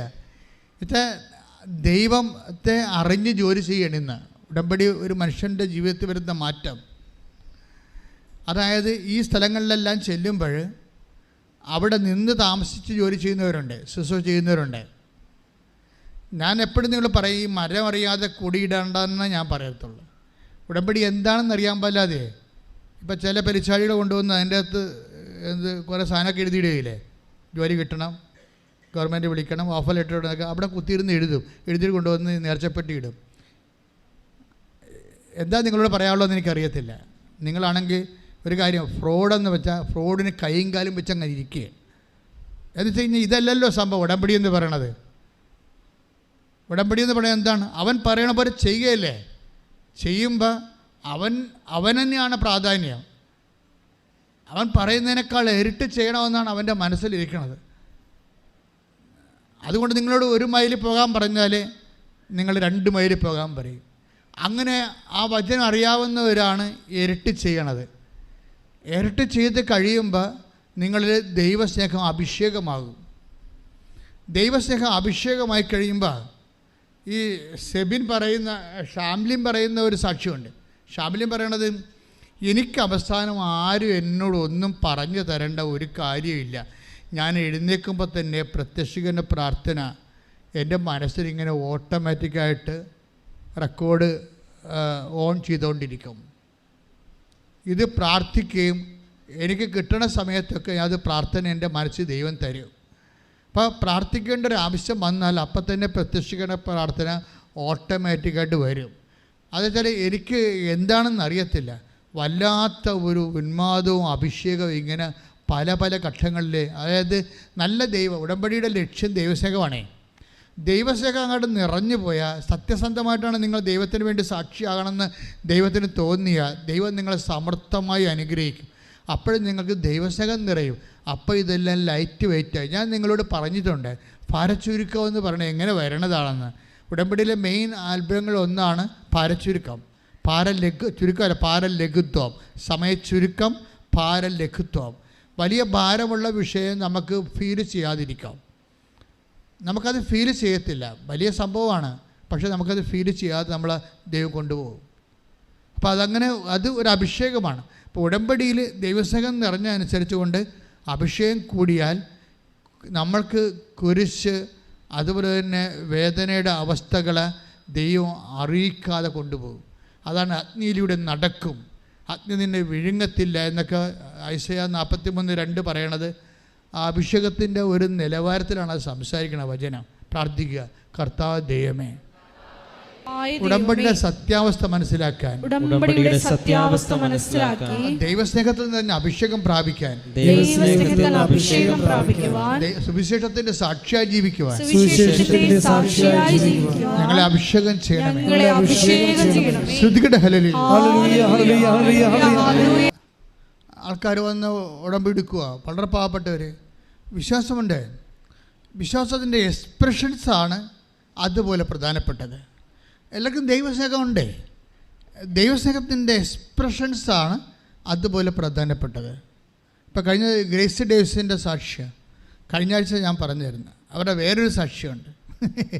അവരുടെ സാക്ഷ്യം വെച്ചാൽ അവരങ്ങനെ ഇവിടെ അമ്മയുടെ മുമ്പിൽ വന്ന് ഇരിക്കുകയാണ് ഈ ധ്യാനം കൂടാൻ വേണ്ടി. ധ്യാനം കൂടുന്ന കാര്യം കഴിഞ്ഞപ്പോൾ ഞാൻ നിങ്ങളോട് എന്ത് പറഞ്ഞാലുമേ ചില ആൾക്കാർ അത് സീരിയസ് ആയിട്ട്, ഭയങ്കര അൾട്രാ സീരിയസ് ആയിട്ട് എടുക്കും. ചില ആൾക്കാർ അച്ഛൻ അങ്ങനെ പറഞ്ഞാൽ ധ്യാനത്തിൻ്റെ കൂടെ ഉള്ളതായിരിക്കും, അത് അവരത്ര സീരിയസ് എടുക്കില്ല. ഗ്രേസ് ഡേവിഡിനോട് ഇപ്പം ഞാൻ ആ രോഗശാന്തി പ്രാർത്ഥന കഴിഞ്ഞപ്പോൾ ഞാൻ പറഞ്ഞു, നിങ്ങളെല്ലാവരും മുട്ടയിൽ നിൽക്കാൻ പറഞ്ഞു. അവർ മുട്ടയെന്ന്. അപ്പോൾ ഞാൻ പറഞ്ഞു, എനിക്ക് പരിശുദ്ധാത്മാവ് നൽകിയതൊക്കെ ഞാൻ നിങ്ങൾക്ക് വേണ്ടി പ്രാർത്ഥിച്ചിട്ടുണ്ട്. ഇനി ഞാൻ നിങ്ങളുടെ ഇടയ്ക്ക് നിങ്ങളുടെ വിഷയം എന്തെങ്കിലും വിട്ടുപോയിട്ടുണ്ടെങ്കിൽ നിങ്ങൾക്കത് ഇപ്പോൾ പ്രാർത്ഥിക്കാം. ഞാൻ നിങ്ങൾക്ക് വേണ്ടി മധ്യസ്ഥം നയിക്കുന്നു, അമ്മ നിങ്ങളെ സഹായിക്കും. അപ്പോഴാണ് ഗ്രേസി ഡേവിഡ് ഓർത്തത്, ഒരു കുപ്പി വെള്ളവും കൊണ്ട് വന്നായിരുന്നു. കാര്യം അത് ഈ ബാഗിൽ വെച്ചുകൊണ്ട് ഇവിടെ ഇരിക്കരുത്, ബാഗിൽ വെച്ചുകൊണ്ട്. അപ്പോൾ ഇനി എന്തെങ്കിലും ഞാൻ വിട്ടുപോയിട്ടുണ്ടെങ്കിൽ നിങ്ങൾക്കത് പ്രാർത്ഥിക്കാമെന്ന് പറഞ്ഞപ്പോഴാണ് ഈ ബാഗിലെ വെള്ളം ഗ്രേസി ഡേവിഡ് എടുത്ത് വെച്ചും പറഞ്ഞു, അമ്മേ ഇത് കണ്ട, എനിക്ക് ഒരു വയറ് വെച്ച് വെള്ളം നിറച്ച് കുടിക്കാനുള്ള ഒരു അനുഗ്രഹം തന്നെ. ഞങ്ങളുടെ വീട്ടിലെ വെള്ളം ഇതാണ്, ഇന്നത്തെ ബാക്ടീരിയയാണ്, ചത്തുപോകുന്ന പറയണം, ഞങ്ങളിനി എവിടെ പോയി പൊറുക്കും എന്നും പറഞ്ഞ് അമ്മനെ ഈ കുപ്പിയും വെള്ളവും കാണിക്കും. അത് എക്സ്പ്രഷൻസ് ഓഫ് ഫെയ്ത്ത് എന്ന് പറയും, വിശ്വാസത്തിൻ്റെ എക്സ്പ്രഷൻ. അമ്മനെ കുപ്പിയും വെള്ളം, ഈ വെള്ളം കണ്ട അമ്മേ ഇത് കുടിക്കാൻ പറ്റത്തില്ല, ഇത് ബാക്ടീരിയയാണ്, ഞങ്ങൾ അവിടുന്ന് എവിടെ പോയി ഇനി പൊറുക്കാനാണ്, ചെറിയ സ്ഥലമാണ് താമസിക്കുന്നത്. അമ്മനെ വെള്ളവും കാണിച്ചിട്ട് അവർ പോവും. വീട്ടിൽ ചെല്ലുമ്പോൾ ഭർത്താവ് വാതിൽക്ക് നിൽപ്പുണ്ട്. ഭർത്താവ് ചോദിക്കും, എടി അമ്മ വെള്ളത്തിൻ്റെ കാര്യം വല്ലതും പറഞ്ഞ? അതാ കണ്ട, അതാണ് സാധനം. നോക്കിയേ, അവരെന്ത് സീരിയസ് ആയ വിഷയം എടുക്കണം, ഒരു കുടുംബം എന്ത് സീരിയസ് ആയിട്ടാണ് ആ വിഷയം എടുക്കുന്നത്. നമ്മളൊരു മന്ത്രിനെ, മുഖ്യമന്ത്രിനെ, നമ്മുടെ ഏറ്റവും അടുപ്പമുള്ള ആളെ കണ്ടും വീട്ടിൽ ചെല്ലുമ്പോൾ ഉണ്ടാകുന്ന ഒരു സ്വാഭാവിക പ്രതികരണമാണ്. അപ്പോൾ ഗ്രേസ് എന്ന് വിളിക്കും, ഗ്രേസേ അമ്മ വെള്ളത്തിൻ്റെ കാര്യം വല്ലതും പറഞ്ഞു വന്ന് ഭർത്താവ് ചോദിക്കും. അപ്പോൾ ഗ്രേസ് പറയും, അമ്മ ഞാനെല്ലാം അമ്മയോട് പറഞ്ഞിട്ടുണ്ട്, അമ്മ നമുക്ക് നല്ലതേ വരത്തത്തുള്ളൂ. കാര്യം റിട്ടേൺ ഒന്നും പറഞ്ഞില്ലായിരുന്നല്ലോ. അപ്പോൾ പിന്നെ അവർക്ക് വേറെ മറുപടി പറയാം, തിരിച്ച് ഒന്നും പറഞ്ഞില്ലല്ലോ, കാണിക്കുക മാത്രമല്ലേ ചെയ്തുള്ളൂ. ഞാനെല്ലാം അമ്മയോട് പറഞ്ഞിട്ടുണ്ട്. അവർക്ക് ദീർഘനിശ്വാസത്തോടെയാണ് പറയുന്നത്, ഞാനെല്ലാം അമ്മയോട് പറഞ്ഞിട്ടുണ്ട്, അമ്മ എല്ലാം ചെയ്യും എന്ന് പറഞ്ഞ് അവരകത്തോട്ട് കയറിപ്പോയി. പിറ്റേ ദിവസം അവർ ജോലി കഴിഞ്ഞ് അവരൊറ്റക്കായപ്പോൾ ജപമാലയും എടുത്തുകൊണ്ട് അവർ മുറ്റത്തോട്ടിറങ്ങും. മുറ്റത്തോട്ടിറങ്ങി ജപമാല ചൊല്ലിക്കൊണ്ടിരിക്കുമ്പോൾ ചോദിക്കും, ഗ്രേസേ കിണർ കുത്തണ്ടെന്ന് ചോദിക്കും. അപ്പം ഗ്രേസ് നോക്കിയിട്ട് ആളെ കാണാനില്ല. അപ്പം അവർക്ക് ഗ്രേസെ മനസ്സിലാവും അമ്മയാണെന്നുള്ളത് പരിശുദ്ധാത്മാവ് വെളിപാട് കൊടുക്കും. അപ്പോൾ പിന്നെയും ഗ്രേസിനോട് പറയും, നീ കിണർ കുത്തണമെങ്കിൽ ഇവിടെ കുത്താൻ പറയും, സ്വരമാണത്. ഉടനെ പറയും, അമ്മ ഇത് മുറ്റമാണല്ല, സൈഡിലെ മുറ്റം, അവിടെ ഞങ്ങൾ ടൈൽസ് ഇട്ടിരിക്കുകയാണ്, നീ അത് പറിച്ച് മാറ്റിയിട്ട് അവിടെ കിണർ കുത്താൻ പറയും. അപ്പോൾ ജോമാർ തീരുമ്പോൾ ഹസ്ബൻഡ് ഒരു പറയും, അമ്മ വന്നിട്ടുണ്ടായിരുന്നു പറയും. അവരുടെ ആ എക്സ്പ്രഷൻസ് കണ്ടില്ലേ, അമ്മ വന്നിട്ടുണ്ടായിരുന്നു, ഇവിടെ കിണർ കുത്താൻ പറഞ്ഞതെന്ന് പറയും. അപ്പോൾ ഈ ഹസ്ബൻഡ് ചിരിക്കത്തില്ല, അതാണ് പ്രശ്നം. അവർ ചിരിക്കത്തില്ല. ചിരിക്കാതെ അപ്പം തന്നെ കൈക്കോട്ട് എടുത്തിട്ട് ഇതെല്ലാം മാറ്റിയിട്ട് അവർ കിണർ കുത്താൻ തുടങ്ങും. കുത്താൻ തുടങ്ങിയിട്ട് ഗ്രേസ് പറയണത്, ഒരു 5-10 മിനിറ്റ് കഴിഞ്ഞപ്പോൾ തന്നെ സമുദ്രം പോലെ വെള്ളം വന്നു.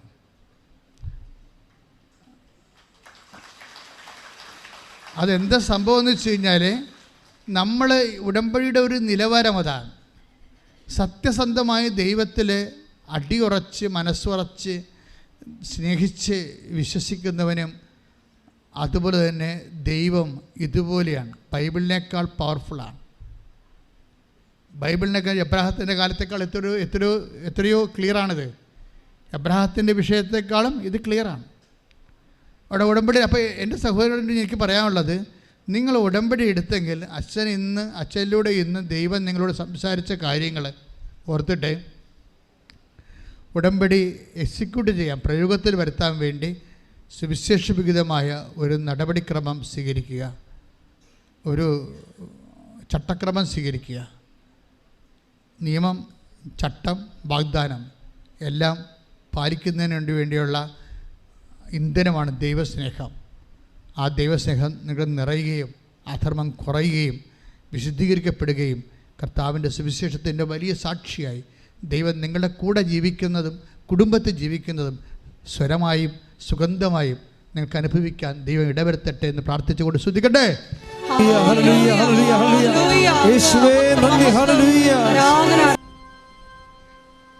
ദൈവിക ശക്തിയുടെ സൗഖ്യപ്രാർത്ഥനയാണ്.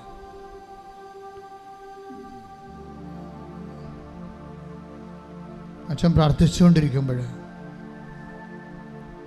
നിങ്ങൾ സ്തുതിക്കുകയോ, വിശ്വാസപ്രമാണം അറിയാവുന്നവർ വിശ്വാസപ്രമാണം ചെല്ലുകയോ ചെയ്തുകൊണ്ട് നിങ്ങളുടെ വിശ്വാസത്തെ പ്രകടിപ്പിക്കുക. കർത്താവേ, നിൻ്റെ ഉന്നതമായ നാമത്തിന് സ്വസ്ഥം ചെയ്യുന്നു. കർത്താവേ, നിൻ്റെ വിശുദ്ധ പൗരോഹിത്യത്തെ മഹത്വപ്പെടുത്തണമേ.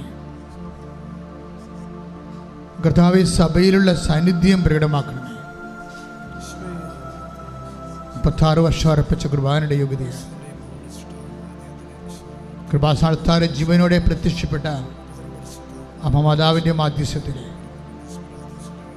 യാഥാർത്ഥയിൽ നടന്ന 10,000 ആരാധനയുടെ ശക്തിയാൽ ഇപ്പോൾ പ്രാർത്ഥിച്ചുകൊണ്ടിരിക്കുന്നവരുമേ, ഇത് ഓൺലൈനായി എപ്പോഴെല്ലാം ആരെല്ലാം എവിടെയെല്ലാം വെച്ച് പ്രാർത്ഥിക്കുന്നുവോ അവിടെയെല്ലാം ജീവിതത്തിൽ ശരീരത്തിൽ ഉണ്ടാകുന്ന ദൈവികമായ ജീവിത ദുരിതങ്ങളെ, തടസ്സങ്ങളെ പരിശുദ്ധമ്മയുടെ മാധ്യസ്ഥതയിലെ വികസിക്കുന്നവരെ, കിഡ്നി ചുങ്ങിപ്പോയവരെ, കിഡ്നി വികസിക്കുന്നവരെയും പതിര് വികസിക്കുന്നവരെയും, ശ്വാസകോശങ്ങൾ ഒതുങ്ങിപ്പോയവരെയും, അതുപോലെ തന്നെ അന്നനാളങ്ങൾ ചുങ്ങിപ്പോയവരെയും കർത്താവ് നിൻ്റെ വിശുദ്ധമായ വലതുകരത്താൽ ഇപ്പോൾ സ്പർശിക്കണമെന്ന് പ്രാർത്ഥിക്കുന്നു.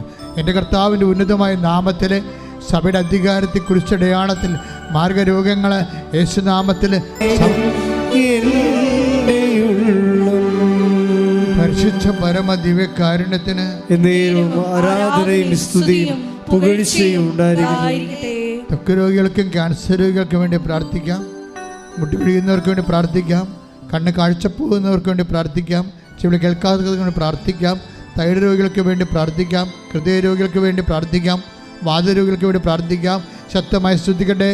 ഹല്ലേലൂയ, ഹല്ലേലൂയ, ഹല്ലേലൂയ, ഹല്ലേലൂയ. കർത്താവേ, നിന്റെ ഉന്നതമായ നാമത്തിന് സ്വന്തം ചെയ്യുന്ന കർത്താവേ, നിന്റെ വിശുദ്ധ പൗരോഹിത്യം മഹത്വപ്പെടുന്ന കർത്താവേ, സഭയിലുള്ള സാന്നിധ്യം പ്രകടമാക്കണമെന്ന കർത്താവേ, യേശുക്രിസ്തുവിൻ്റെ വിശുദ്ധ രക്തം, യേശുക്രിസ്തു വിശുദ്ധ രക്തം ഉച്ചമുതൽ ഉള്ളംകാല് വരെ ശരീരം ആസ്തകനം പൊതിയട്ടെ. മാർഗരോഗങ്ങൾ, തീരാവേത്തികൾ, ത്വക്ക് രോഗങ്ങൾ, യേശുക്രിസ്തു നാമത്തിൽ അസ്ഥി രോഗങ്ങൾ, അസ്ഥി ഉരുക്കങ്ങൾ, രക്തസ്രാവങ്ങൾ, മറ്റു തരത്തിലുള്ള സ്രാവരോഗങ്ങൾ യേശുവിൻ്റെ നാമത്തിൽ മാറിപ്പോകട്ടെ. ശുദ്ധിക്കട്ടെ. ഹല്ലേലൂയ, ഹല്ലേലൂയ, യേശുവേ നന്ദി, നന്ദി, നന്ദി. Hallelujah, hallelujah. എല്ലാ രോഗികളെയും സമർപ്പിച്ച് പ്രാർത്ഥിക്കുന്നു. യേശുവേ, അവരെ സാക്ഷികളാക്കി പ്രാർത്ഥിക്കുന്നു.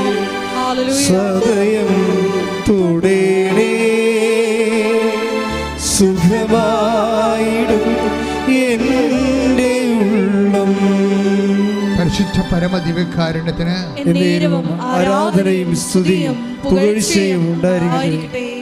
ഓൺലൈനിലുള്ളവരും ഇവിടെ തീർത്ഥാടനത്തിലുള്ളവരും ഉടമ്പടി പുതുക്കിയ വിഷയങ്ങളുടെ മേലും ഉടമ്പടി ആദ്യമായിട്ട് വെച്ച വിഷയങ്ങളുടെ മേലും അതിശക്തമായി സ്തുതിച്ച് പ്രാർത്ഥിക്കട്ടെ. സ്തുതിക്കട്ടെ. ഹല്ലേലൂയ, ഹല്ലേലൂയ, ഹല്ലേലൂയ. യേശുവേ ആരാധന. Touch with the fire finger, soak with the precious blood, today to Catholic Church, with the power of Jesus Christ, with the merit of the Holy Priesthood, I command you in the name of Jesus Christ to be healed. കർത്താവേ, ജോലിയില്ലാത്തവർ, സാമ്പത്തിക തകർച്ച വന്നവർ, case അകപ്പെട്ടിരിക്കുന്നവർ, സ്വാഗതോടുകൂടി നടക്കാത്തവർ, കർത്താവ് സ്ഥലമില്ലാത്തവർ, വീടില്ലാത്തവർ, വാടക താമസിക്കുന്നവർ, വഴിയില്ലാത്തവർ, കുടുംബത്തിൽ കലഹങ്ങളുള്ളവർ, മാരകരോഗികൾ, മനോരോഗികൾ കർത്താവിൻ്റെ നാമത്തിൽ ഏറ്റെടുക്കട്ടെ. കർത്താവ് വിവിധ വിദേശങ്ങളിൽ അകപ്പെട്ടുപോയവർ, പോകാൻ പോകുന്ന രോഗികൾ, പോകാൻ പോകുന്ന മനുഷ്യർ, തിരിച്ചു വരാൻ നിവൃത്തിയില്ലാതെ ഇരിക്കുന്നവർ, വിസ കിട്ടാത്തവർ, ഓഫർ ഇട്ടവർ, വിസ കിട്ടാത്തവർ, ജോലിക്ക് ഇടം കിട്ടാത്തവർ, താമസിക്കാൻ ഇടം കിട്ടാത്തവർ, ഭക്ഷണത്തിന് മാർഗമില്ലാത്തവർ, ശമ്പളം കുരുങ്ങിപ്പോയവർ, വിവാഹം ഒത്തുവരാത്തവർ, കർത്താവ് കേസ് അകപ്പെട്ടവർ, ഭാര്യാഭർത്താക്കന്മാരെ കേസ് അകപ്പെട്ടിരിക്കുന്നവർ, എല്ലാ മേഖലകളിലും മക്കളില്ലാത്തവർ, എല്ലാ യേശുവിന്റെ ഉന്നതമായ നാമത്തിൽ സഭയുടെ അധികാരത്തിൽ കുരിശിന്റെ അടയാളത്തിൽ ജീവിത ദുരിതങ്ങൾ, തടസ്സങ്ങൾ യേശുക്രിസ്തു നാമത്തിൽ ബന്ധിക്കപ്പെടട്ടെ. ശ്രദ്ധിക്കട്ടെ. ഹല്ലേലൂയ, ഹല്ലേലൂയ, യേശുവേ ഹല്ലേലൂയ. ആരാധന, ആരാധന.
ഇരിക്കുക.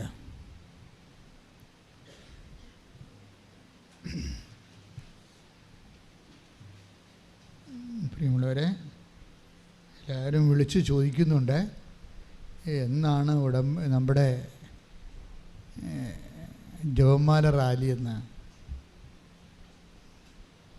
അപ്പം ജപമാല റാലി ഒക്ടോബർ മാസം 28-ാം തീയതിയാണ്, 4ാമത്തെ ശനിയാഴ്ച. ജപമാല റാലി സമർപ്പിച്ചുകൊണ്ട് സ്തുതിക്കാം. സ്തുതിക്കട്ടെ. ഹല്ലേലൂയ, ഹല്ലേലൂയ, ഹല്ലേലൂയ, ഹല്ലേലൂയ, ഹല്ലേലൂയ. മഹത്വം, ആരാധന, ആരാധന, ഹല്ലേലൂയ, ഹല്ലേലൂയ, യേശുവേ ആരാധന, ഹല്ലേലൂയ. കലണ്ടറിൽ, വീട്ടിലുള്ള കലണ്ടറിൽ മാർക്ക് ചെയ്തിട്ട് ഇന്നു മുതൽ ജപമാലയുടെ ഒരു രഹസ്യം ജപമാല റാലിയുടെ അഭിഷേകത്തിന് വേണ്ടി കാഴ്ചവെക്കണം.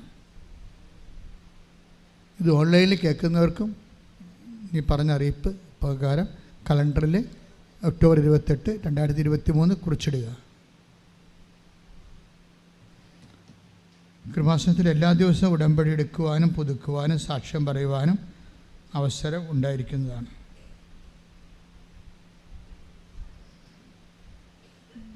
രണ്ടാം ചൊവ്വാഴ്ചകളിൽ തമിഴ് ഉടമ്പടി കൗൺസിലിംഗ് ഉണ്ടായിരിക്കുന്നതാണ്.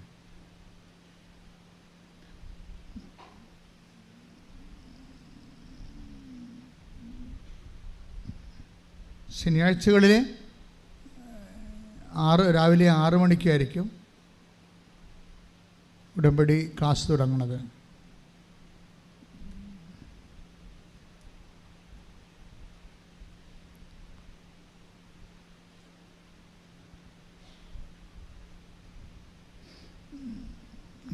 മണി. പിന്നെ സാധാരണ ലെവലിൽ തിങ്കൾ, ചൊവ്വ, ബുധനൊക്കെ എല്ലാം 7 മണിക്കാണ് തുടങ്ങുന്നത്. പിന്നെ 10, പിന്നെ മൂന്നാമത്തെ ബാച്ച് 2 മണി. അങ്ങനെയാണ് ക്രമീകരിച്ചിരിക്കുന്നത്. ഞായറാഴ്ച 8:30 കുർബാന രാവിലെ. പിന്നെ 10 മണിക്കാണ് ഒന്നാമത്തെ ഉടമ്പടി ബാച്ച് കയറണത്. രണ്ടാമത്തെ ഉടമ്പടി പറഞ്ഞ പോലെ 2 മണിയാവും. മുമ്പിൽ സമയമില്ലാത്ത എല്ലാ വിഷയവും, എമർജൻസി ആൻഡ് അർജൻസി രേഖ ഉണ്ടെങ്കിൽ, അതിൻ്റെ കറസ്പോണ്ട് രേഖ ഉണ്ടെങ്കിൽ, അവിടെ ഉടമ്പടി ഓക്കെ ആണെങ്കിൽ അച്ഛൻ അവരെ കാണുന്നതിനുള്ള സംവിധാനം ഉണ്ടാകും. ഓഫീസുമായി ബന്ധപ്പെട്ടാൽ മതി. പക്ഷേ രേഖ ഉണ്ടാകണം. രേഖ ഇല്ലെങ്കിലുള്ള കുഴപ്പമെന്ന് വെച്ച് കഴിഞ്ഞാൽ, ഇപ്പോൾ വിവാഹം അങ്ങനെയുള്ളതിന് രേഖ ഉണ്ടാകത്തില്ലല്ലോ. അപ്പോൾ അതിന് മാത്രമേ, ആ വിവാഹത്തിന് മാത്രമേ, ഇപ്പോൾ 34 വയസ്സായ വിവാഹം ഒത്തുവരുന്നില്ല. ആ ഒരൊറ്റ വിഷയത്തിന് മാത്രമേ ഇളവുള്ളൂ രേഖയ്ക്ക്. ജൂലൈ 24 to 28 വരെ അച്ഛൻ ഞാൻ ഉണ്ടായിരിക്കുകയില്ല. എനിക്ക് ധ്യാനമാണ്, വൈദികരുടെ ധ്യാനം, വൈദികരുടെ വാർഷിക ധ്യാനം ജൂലൈ 24 മുതൽ 28 വരെ. എല്ലാ ദിവസവും വ്യാഴാഴ്ച, ഞായറാഴ്ച ഒഴിച്ച് എല്ലാ ദിവസവും ആൾക്കാർ അച്ഛൻ കാണുന്നതാണ്. Missionaries of marine apparitions Pius അസോസിയേഷൻ്റെ ഭാഗമായി കൃപാസനത്തിൽ ജോലി ചെയ്യാൻ ആഗ്രഹിക്കുന്ന, പ്രേക്ഷിത പ്രവർത്തനം ചെയ്യാൻ ആഗ്രഹിക്കുന്നവർ 82 81 29 75 11 നമ്പറുമായിട്ട് ബന്ധപ്പെടുക. കൃപാസനത്തിൻ്റെ പേരിൽ ഒത്തിരി പേര് ഫേക്ക് കൃത്രിമ അക്കൗണ്ടുകൾ ഉണ്ടാക്കി ആൾക്കാർക്ക് നിന്ന് കാശ് ചോദിക്കുന്നുണ്ട്. അത് കൊടുക്കരുതെന്നല്ല, അതിന് കൃപാസനമായിട്ട് ബന്ധമില്ല. അവർ പറ്റിക്കാൻ വേണ്ടി അങ്ങനെ ചെയ്യണതാണ്.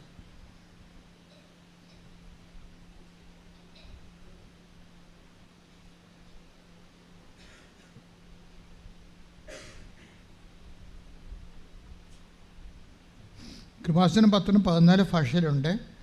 അതാത് സ്ഥലങ്ങളിലേക്ക് പോകുന്നവർ എൻ്റെ അനുയോജ്യമായ ഭാഷാപത്രം മേടിക്കണമെന്ന് പ്രത്യേകം ഓർപ്പിക്കുന്നു.